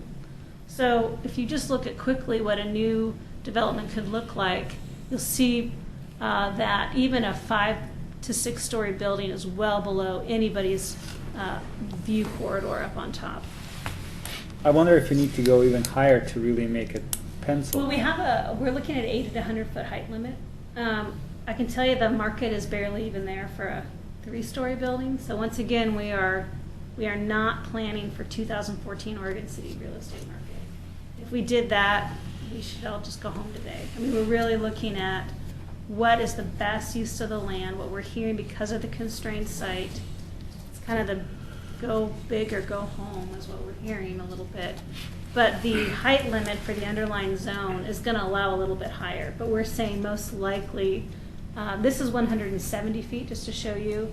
We're about at a 60. This is so 100-foot tall building would just barely hit right at the top of the promenade. So if you had one spot where you could allow a 100-foot building, then you could allow a walkway across to the promenade? Maybe. I mean, that's the question. Is there a new elevator bridge that could be integrated into an existing building with a public-private partnership? Maybe that would never work. But for the most part, what we're getting from our economic development team is this is the kind of development we hope to see through long-term redevelopment of the site. Did you just say new elevator? Yeah, I know. Oh, you're killing me. Or very large. It would be in a private building. ADA. So It's a municipal. the crossing right here, we've generally looked at somewhere between the 99E pullout and the VFW. Where in this area should there be the new pedestrian crossing? And a study we're going to be looking at next year is exactly that. Is there a better place than the other? Can it be done with ADA ramps, or is those switchbacks take up too much space, and does it have to be more of a vertical? So those are some of the studies that can be done next year. What you're going to see on a map for us is a line that says future pedestrian connection. That's the 30,000 foot we are this year. Maybe some zip lines and put I in know. there. I would support that. The framework plan is really what we're approving this summer as part of the rezone. We're looking at maintaining the street grid once again as we talk about 3rd Street and this part of 4th Street. Don't automatically picture a perfect local street segment. It might be a little different. We've seen scenarios where it stops about here and then it goes into a parking garage in the back. But you're keeping that sense of a block. We want to keep the urban grid to the extent we can, because that's how we start to knit together our existing downtown in this area. So to the extent practical, the more we can keep that urban grid feeling, I think the more, the easier it'll be for development, and the more it'll be compatible with downtown. Now, this is same street section as on the opposite side of the main street. Mhm. It's the same width, Mhm. two-way. Is it parallel parking now? For Main Street on this side? Oh, yeah. Yeah, I mean, Main Street is going to look, we're trying to Carol. look a continuation. The one thing we will be adding, which everyone I think hopefully will be thankful for, is, as you know, we have really constrained 10-foot sidewalks in our existing Main Street.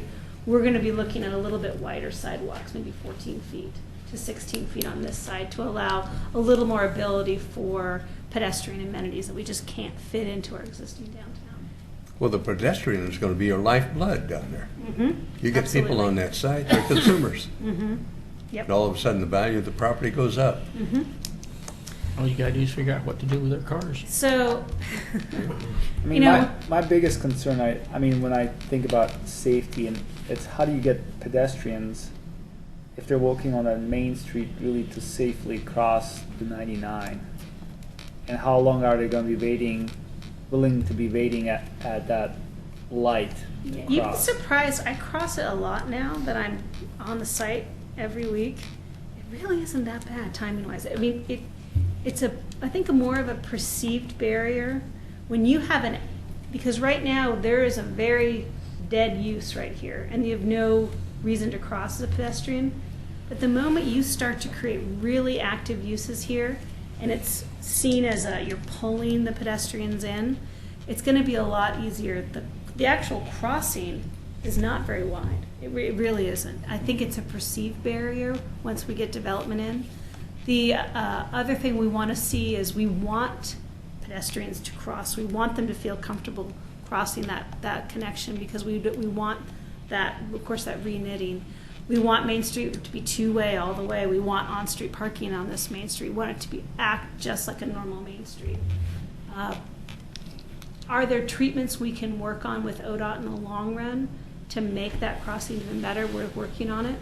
I would love a table intersection. I don't know if ODOT would, but there's different ways that we can approach that. But as someone who walks the site a lot, I think you'd be surprised how that crossing is less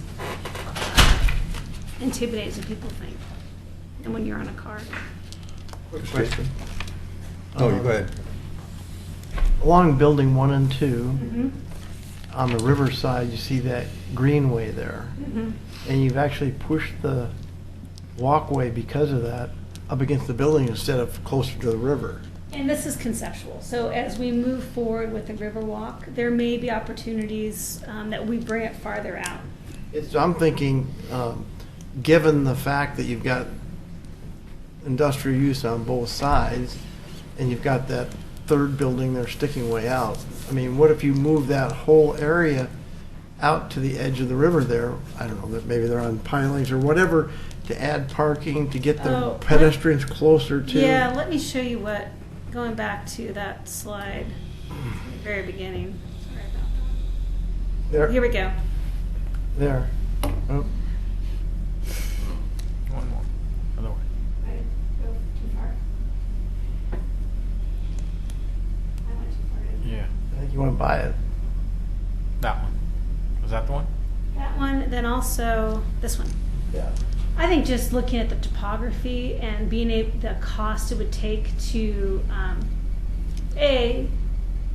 bringing something in that is not for pedestrian use and not for active use. We have a Willamette River Greenway overlay. And so I think providing additional parking in the Willamette Greenway overlay probably would meet the goals of that, which is more pedestrian connections to the river and refocusing development away from the river. So most likely, where this pedestrian bridge, pedestrian walkway is going, is it closer up here, as we showed Hug? Does it come farther down here? That's getting to more of a specific design. The line on the plan is our best guess now, but by adopting that line, then we're in no way, shape, or form providing its specific location. That will be further refined. In a lot of European cities, they have huge sandstone blocks on both sides. There's no natural area there whatsoever, and they're considered extraordinarily beautiful cities, interesting waterways, and the like. And since this is such a mix already, I think we shouldn't just eliminate pushing that out closer to the river all the way along there. If you're putting the pedestrians closer to the river, it's more attractive for them. And then you might create enough room for one-row parking before you hook up Water Street and put it into the grid. I think because that's completely at a cliff right there, the amount of infrastructure to build an actual kind of platform to park. What I'm hearing Yeah. from John is the seawall that exists now between basically 10th and 5th, right? Yeah. Are you suggesting they build something similar across the frontage of this property? So we've got a seawall now that's pretty much at river's edge with pedestrians right at the edge, right? Is that what you're suggesting? Something like that? That new area. Well, about where the water's edge is, you'd have, I'll just use pilings to build it up, and the walkway would be right there at the river's edge. And then that creates more space along Water Street I can tell for you, parking lot. I can tell you for habitat restoration in our overlay zone, that'd probably be much harder. Well, I agree, but I mean, it's I wouldn't want to underutilized right now. I don't think you're going to salvage that much just for those 2 blocks. I don't In think terms of Greenway and that kind of John, I don't think I'd want to try and sell that to FEMA.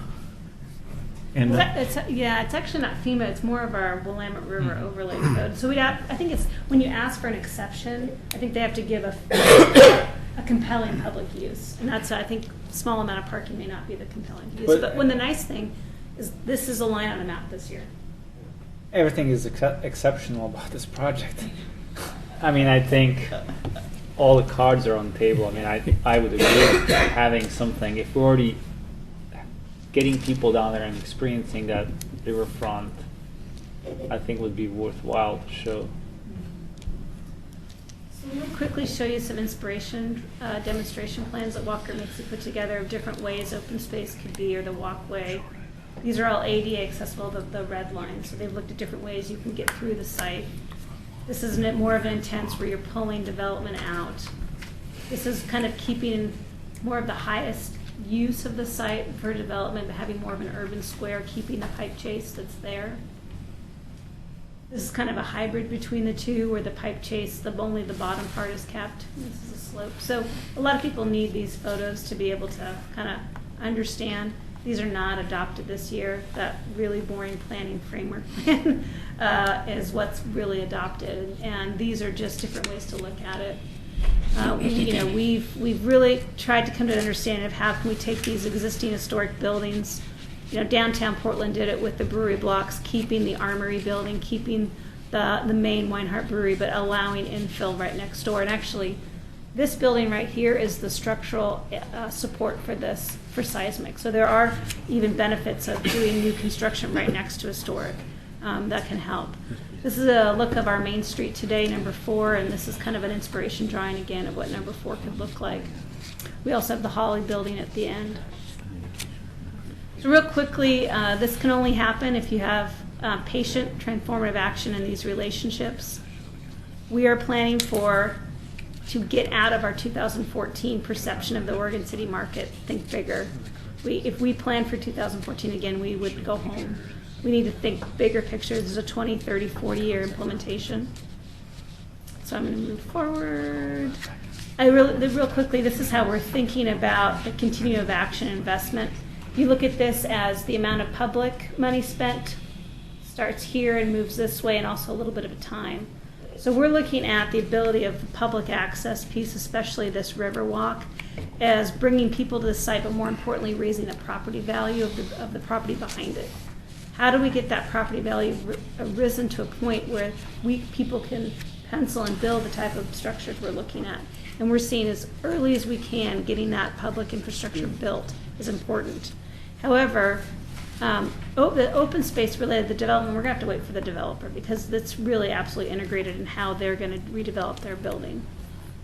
Public infrastructure like transportation and utilities, we need to figure out how we're going to help fund that with the developer, how much the developer is going to pay, but we're not going to be doing that until we better understand what the proposed development is looking like. And finally, the private development. They'll be working on new buildings, adaptive reuses. Private parking might be involved slightly, like through vertical housing credits or maybe some tax abatement. But for the most part, if you see the continuing, most public involvement here, least public involvement here. So I like this, fund and build now. More importantly, fund now, coordinate later. So a developer needs to know, if this is expensive, they need to know that we have acquired the funds to build this, or we have commitments and we have money to build this. And that is some of the reasons why you've seen a lot of the developers looking at this site, but ultimately choosing not to purchase it, because this plan is really exciting, but right now we are still working on a lot of the funding commitments, and we may not have it this year. We won't have it this year. So for a lot of the development community, that's not enough for them to make the commitment to own the property. So it was, my favorite sentence for this year is success builds success. Start with a successful project, and then you'll hope to build on those successes.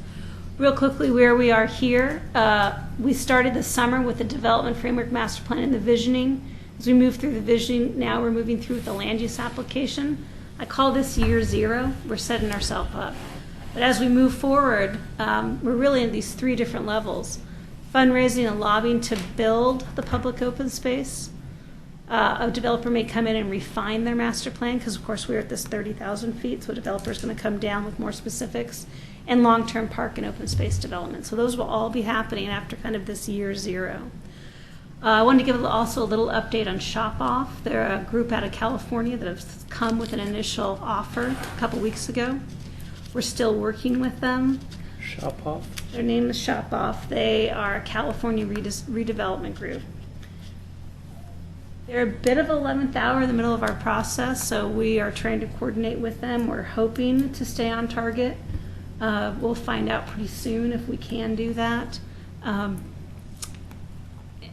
So I will kind of give you the best update as soon as I can back to John, and he can forward it on. But we're finding out if they choose to purchase the property, they have some kind of deadlines on their end where to put some money down. I believe it's the end of March where they're going to have to start not putting all of it, but I think they have to put $50,000 in escrow. And so a lot of the other groups that have fallen out right at that day where they have to put the money down. So I think we'll find out pretty soon in the next 2 weeks if this is somebody we'll be working on a long term with or not. And we're being responsive and trying to let them know how the kind of process we've gone What's their background experience? Are they, Home Depot, Lowe's type of developer? So this is a very different model than what they're used to. They are probably, if you go on their website, you'll know, you won't be shocked. They've done a lot of work in California with property acquisition, property management. They've built large mixed-use development, no historic preservation, and nothing like this constrained urban model. So they've acknowledged this is a new type of development for them. You mentioned public access is the first on the list. Do you have any guesstimate of how much money that would take to get the access from 99E out to the dance floor? So we've done some work with some of Metro's group at their public open space and some of their planners and engineers. And right now, with a lot of contingencies, it's knowing that we're going to be on the PG dam, and there's a lot of extra scrutiny when you're building on a dam and FERC licensing issues, about $30 million. So we are looking at different ways of acquiring that. Our regional transportation plan, if we can move for some monies for PED connections. We're looking at federal lobbying through Clackamas County. We're looking at acquiring, like most things, it is a combination of many different types of funding. What we're looking for this next year, we're trying to find funding to help plan it. Would this be envisioned as the permanent pedestrian? I think what we're hearing is interim public access. There is no interim public access. It really is kind of tours on Fridays for 20 people, or build it right the first time. That kind of preempts the developer then. Not really. This public access can kind of along the greenway can happen completely parallel to what they're doing. I think that's really the goal, is this can get out in front. So once again, remember, it's not this area. So a lot of it is really definitely this. And there's going to be some point where if we don't have a developer in the next couple of years and we're moving forward with the planning, there may be having decisions made of exactly what that open space may be. Is it, is this line up here? Is it farther down? But there'll be a new public process for that. What would it cost, if you have a permanent solution from the dance floor to back of that lagoon, and then kind of have almost temporary corridor through the site right now with the fencing, and that probably limits the cost and gives much more flexibility for developer when they come in. We've looked at how to get interim public access out to the dam, and I can tell you this site, because these are large buildings with multiple openings, they're not what you think of as traditional habitable structures. So it's not that you can just take a bunch of plywood and board up all the buildings. There's a big concern about, how attractive a corridor of chain link fence is down Main Street to get the public out to the dam. And if that's really what we want to be spending our money on as a public to try to, because we know it's going to be very hard to button up those buildings in order to provide a kind of safe pedestrian environment that is really not, other than a kind of a chain link all the way down Main Street. Because I was thinking chain link, Yeah.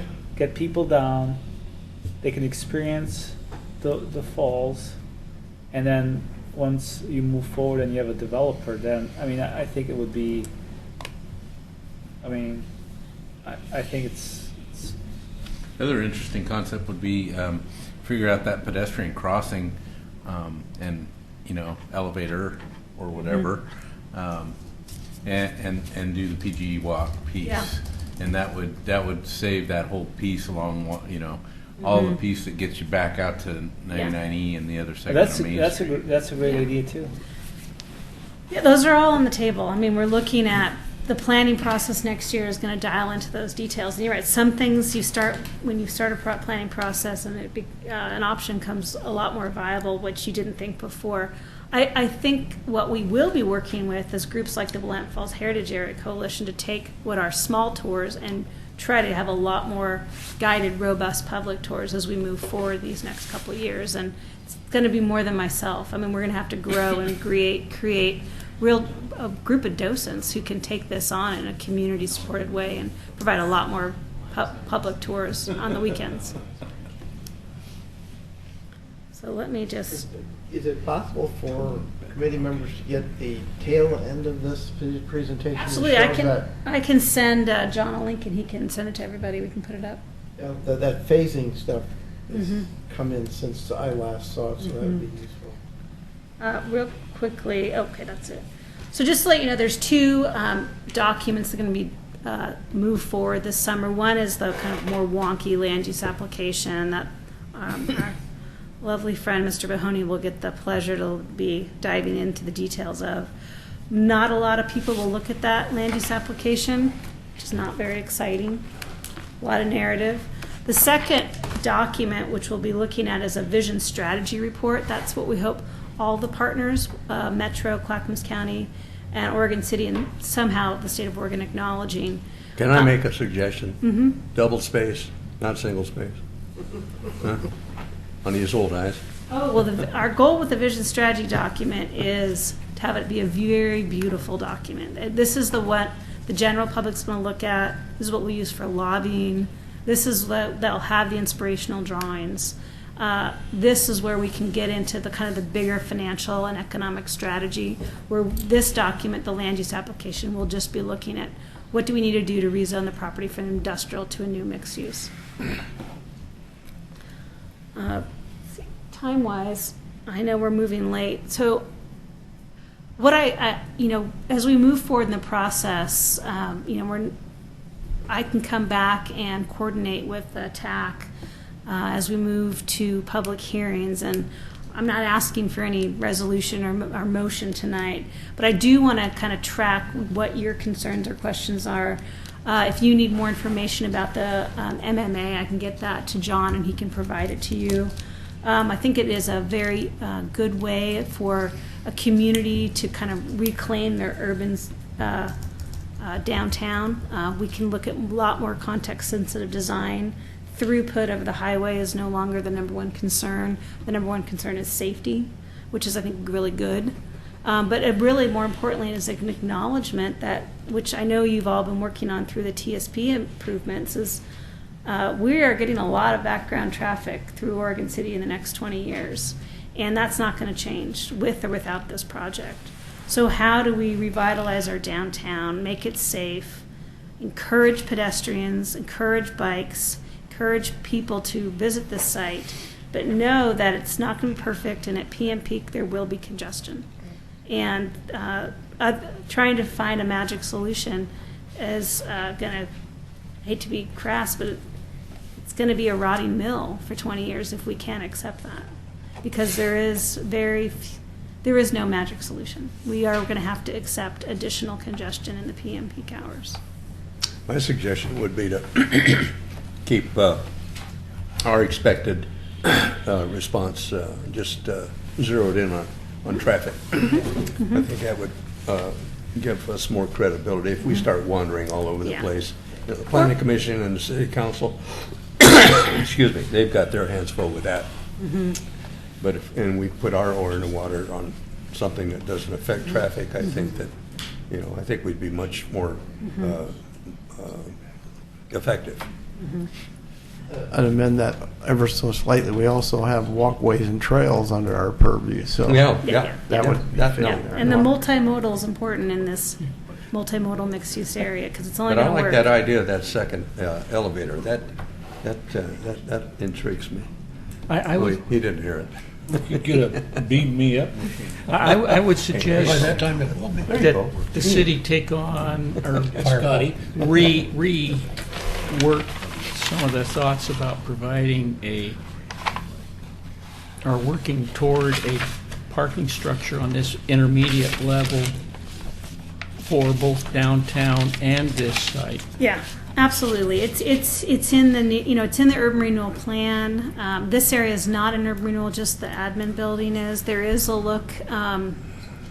Do we expand our existing urban renewal? Do we create a adjacent new urban renewal just for the site? This next year we're going to be looking at that as well. I think I found a spot for a 2-story parking lot real close to here.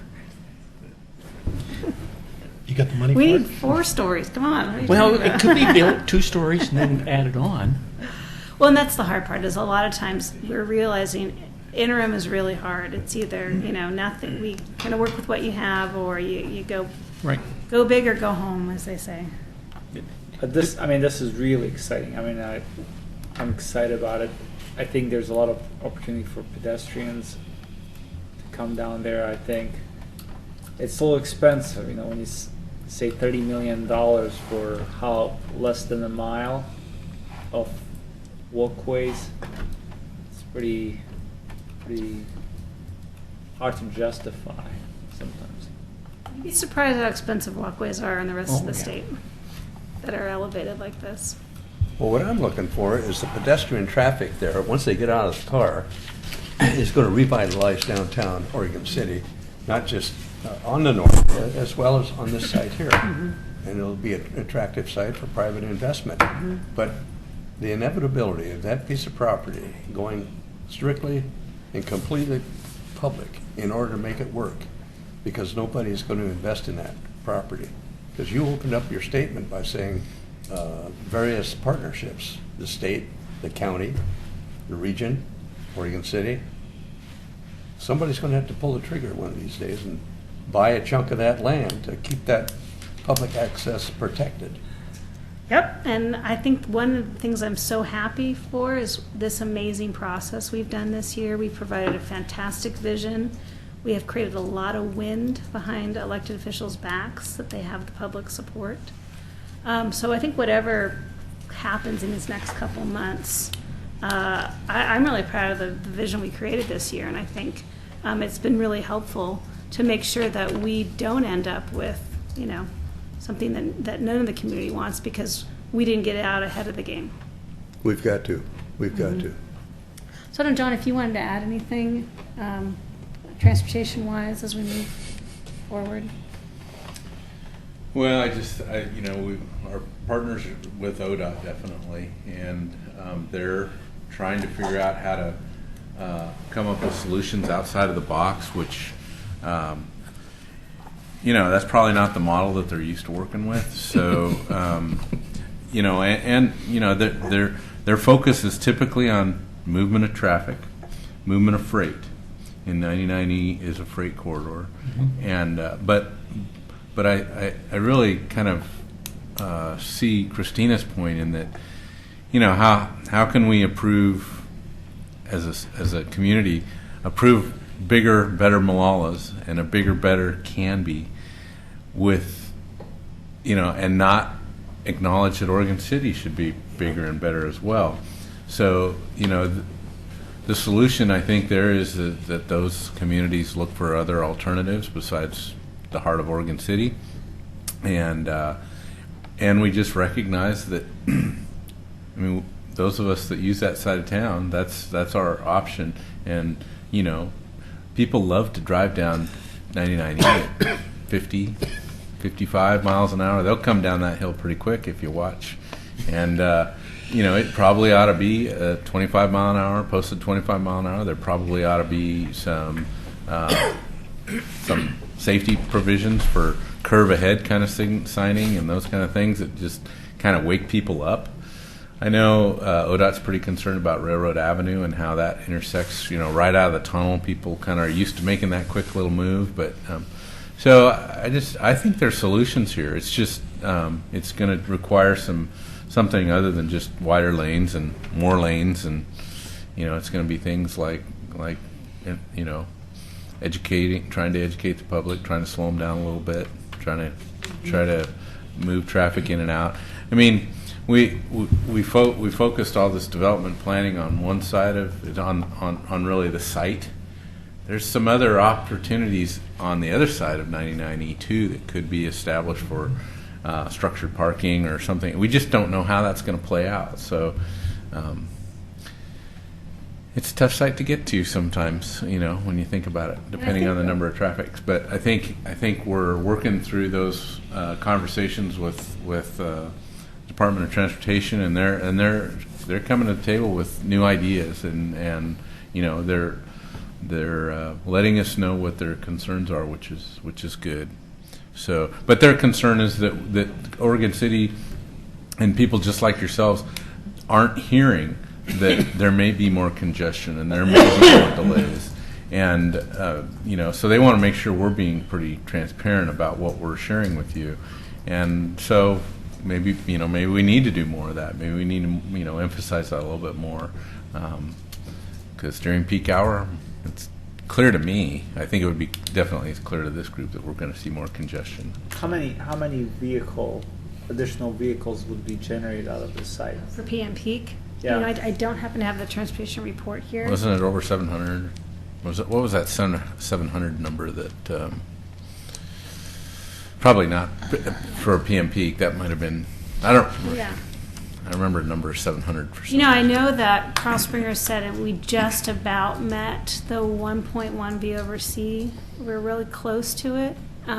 So we were already kind of, but what the queuing in and around the tunnel is what really is concerning ODOT, and the safety of that. And my biggest response to them is, well, great.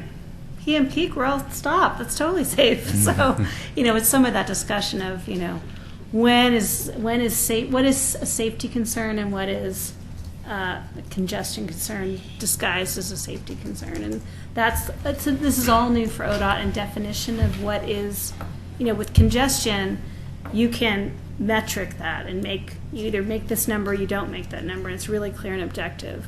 But determining have you made something safer and to what level have you made it additionally safer is a new kind of art and math and science to them, and they're still working on that.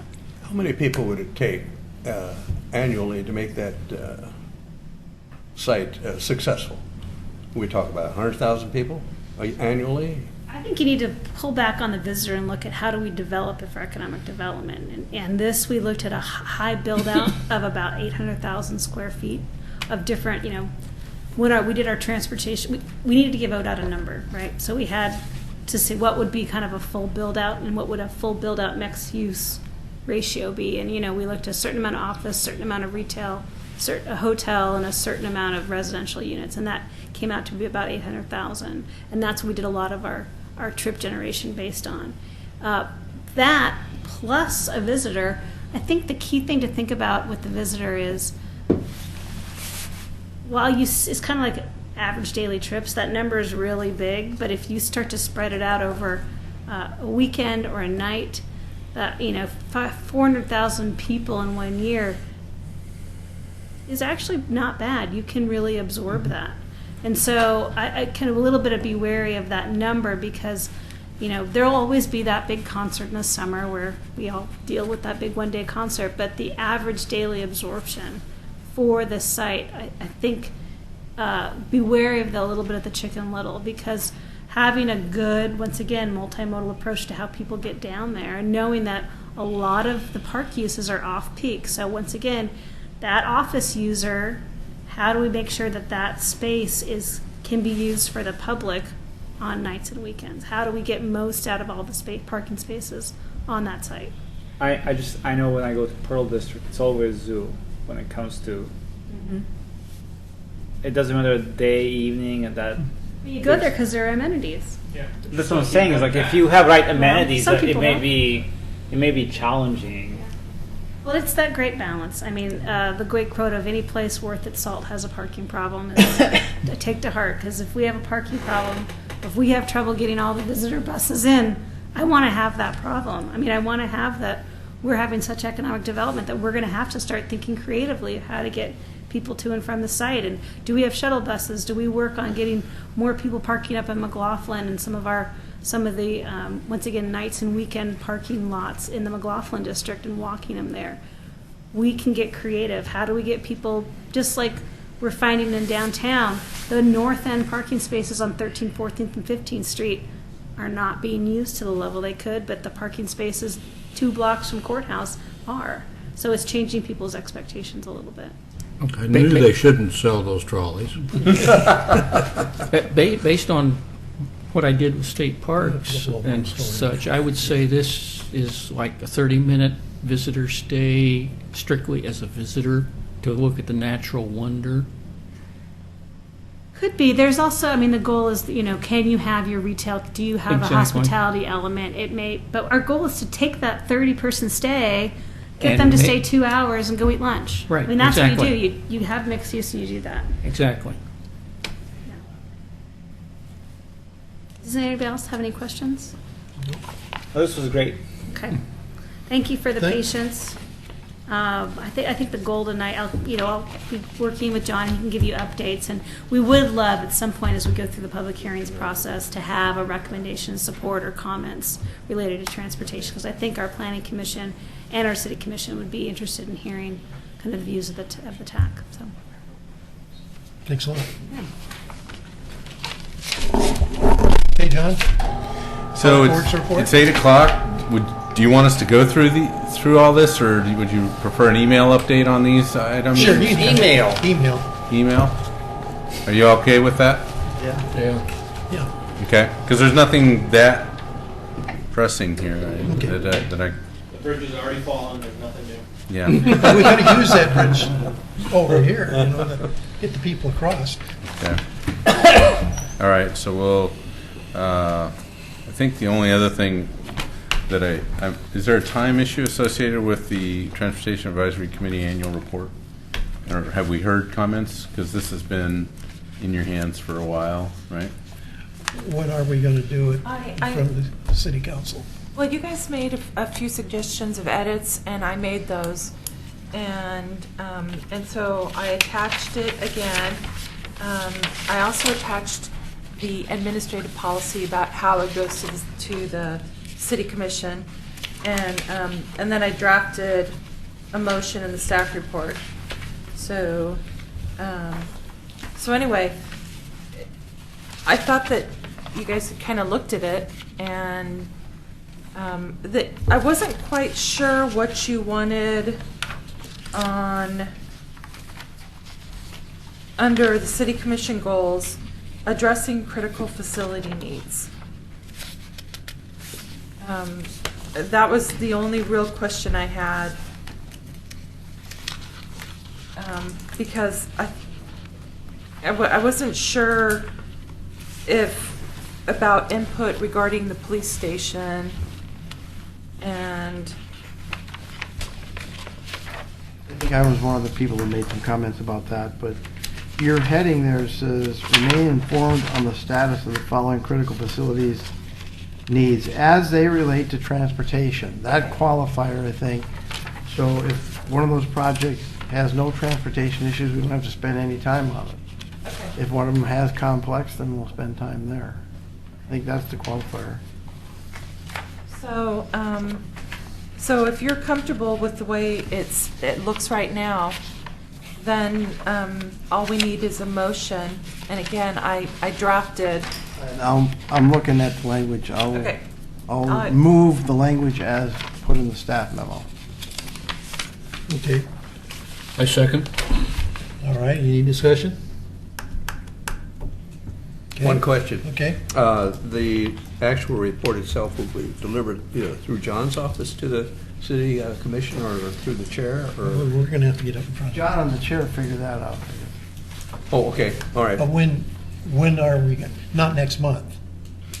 We can, I don't think, well, we should do it fairly soon. Well, I'm just saying. But is we don't necessarily have to do it next month. The reason is I got a block of time next month. I'm going to be out of state for about a week. So we need to Well, work I on. put on there, it says the TAC chair, vice chair, or other designated person shall attend. Upcoming city commission dates include April 2, April 16, May 7. So let us know if any of those work for you. We'll get it on the agenda. Between the 7th and the 13th, I'm going to be in Las Vegas. April 7th? Between April 7th and I'm home on the Las 13th. Vegas? Yeah. What an excuse. It's a business trip. So, so I'll email you. Okay. That's the reason I asked, because I already got the plane ticket. Okay. No, we don't, it's not that time sensitive, but we've got this detail put together, and later we put that off, the more likely we'll find something else somebody will want to add. Sure. So. Question, Mr. Chairman. All right. All in favor of, The motion as printed. say, any if all in favor? Oh, Aye. Oh, I hear you. Any opposed? Any abstain? Okay, it's passed. One item on the second to last page is references to the Cove project in the Oregon City Marketplace assign a TAC member. I think it would be appropriate at this time to get a TAC member involved in the Cove project, monitoring that project as it goes along in relation to transportation issues, because there's going to be some big-time transportation changes as that Cove project develops. I'd like to see somebody on the TAC assigned to that. John, does that go before the planning commission? It will. Yeah, it will go before the planning commission. Well, I sit on the planning commission, so I could be the liaison if you want. Yeah, okay, Sure. that's fine with me. And just not to put Sedemere on the spot, but I don't know if you folks know this, but the firm that Sedemere works for, and he's actually been the project manager. I don't know if he will be when it comes back. I will not be as it comes back, but I was for a long time. So their firm actually did all the design work for the Main Street extension, the new roundabout. Actually, the whole Cove site, civil work, was done through. Now I'm going to draw a blank on the name of your. Pacific Property Search. But that's not your company. The company. Oh, the Cardinal. Well, it's Cardinal, yeah. Cardinal did, yeah. And so, just know that you have a member who's very informed about that particular site. But I don't know how that plays out with regard to this body. I don't know. I don't see it as a conflict of interest, but it's kind of unique. Add to the good discussion then when it comes before us. That's right. That's right. If you don't like the radius on the roundabout, we'll know who to talk to. I thought we were going to eliminate a roundabout. Save some money. in the middle of your forehead there. That raises an interesting question about conflict of interest, just a perception of it. I don't have any problem, switching places, but then you introduce that. And the question of, would that put anybody into a... Well, yeah, I guess we need to think about that a little Yeah. bit. I haven't thought about it much, Yeah. to tell you the truth. But, Well, I know that they're very sensitive about that at the commission level in terms of ex parte contact and, to the point sometimes of splitting hairs. And they read the disclaimer about, this and that and the various factors pertaining to public hearings and things of that nature, so. I better just ask, see how that plays out. So It's always easiest to not be there. Yeah, I think- and then get voted One off. thing I I did. think that we're a little safer about there is though that we're not actually making any decisions. that's That would true. help. We're just an advisory board. Yeah. But A lot of that stuff the has knowledge already of the been- information is often the problem. I imagine how much TAC has seen before in terms of the Main Street and Agnes and Well, this pathways. is interesting because whether it be a large project like that or a small project like a subdivision, those plans don't typically come before TAC. They're not part of the process for the development review. So, if we bring it here, it's more, again, an advisory way. It's not part of the land use approval process. It doesn't have a stop at the TAC. And so, but, on those projects, especially those that are pretty impactful, like, Willamette Falls Legacy Project and the Cove, we probably, as a courtesy and as a, maybe a benefit to for the planning commission or the city commission to have TAC have their finger on that pulse and be able to make a motion for approval. That's something that we could do. But, most projects we wouldn't do that. John, I think that's a good idea. I really do, Bill, because the whole committee here could be the liaison on an advisory capacity. Yeah. I think that's a good idea. Yeah. Okay. Okay. Future agenda items? I do have one that I would like at some time in the future, not necessarily next time, but I'd like to have a discussion about how we can get sidewalks installed in areas that don't have them now all over the city. I know we used to get grants to do, from HUD, to do low-income areas.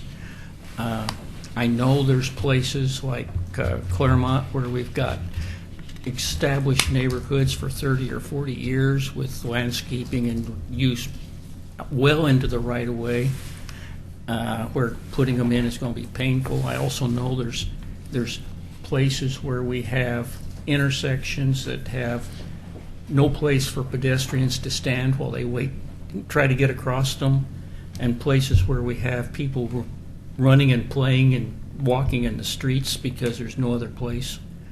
And it seems like have an organized, very long-term process toward getting sidewalks extended so there's safe places to go would be something that we could do as an advantage to the city.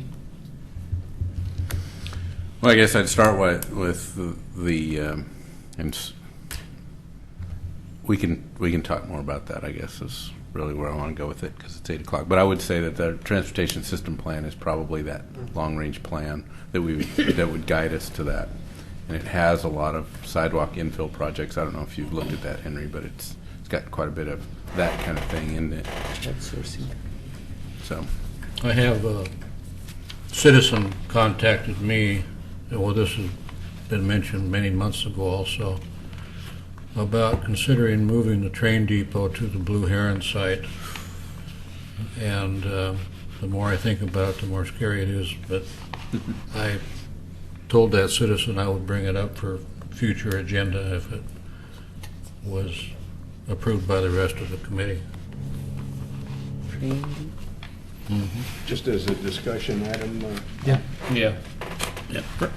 For what it's, I mean, for what it's worth, they're they talking, Commission did. like Christina was talking tonight, go for broke. Yeah. And so Yeah. anything's possible. No, really, that's, Yeah. why not? For what it's worth, there used to be a station next to the elevator. Right, that's No. that's the one that's down at, No, it's not. is that the same It's- building? It's not the not the same building. exact same one. Okay. Oh, well, so Kathy seems to think, I don't recall this, but Kathy's thinking that maybe the city commission's taken this topic on already. They've And already so talked about it. I'd want to, I guess we'll confirm that. Oh, Maybe it was when Okay. Nancy was here. Well, that's a ways out. I mean, that's not a recent discussion, so I don't know, but. well, yeah, if you research that, let us know. I do know Keeping in that mind that we that's not are a- advisory. That's not a new Correct. idea. I know Kathy Yeah. Roth, for instance, has advocated for that as well. But And it's not off the table. There's definitely nothing about any of this proposal that puts it off the table. Yeah. The rail work that ODOT is working on has one of their options is to come in to the existing line somewhere around where the existing station is, so that might play into that too. You mean the Eugene to Vancouver or Portland? Right.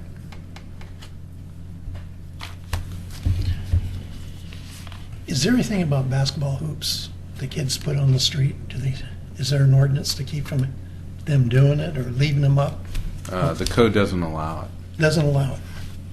Okay. It's an enforcement problem, kind of like our sign code. I got one across the street. It sticks out enough that UPS truck almost hits it every time because he can't get by it. Yeah.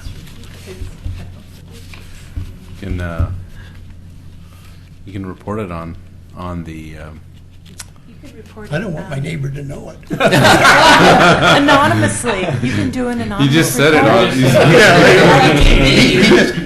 He doesn't have TV. Oh, okay. You should keep Well, then he it. needs a Does he basketball have a hoop computer? for entertainment. I just wondered because it's it a on safety the issue to request. me. Yeah, that's what I was going to say. You can report it through OC request, which can be anonymous, and our code enforcement will act on it. That's all complaint driven, but the code does not allow for it. Okay. Somewhere for it. Anything else? Let's get out of here. Adjourn.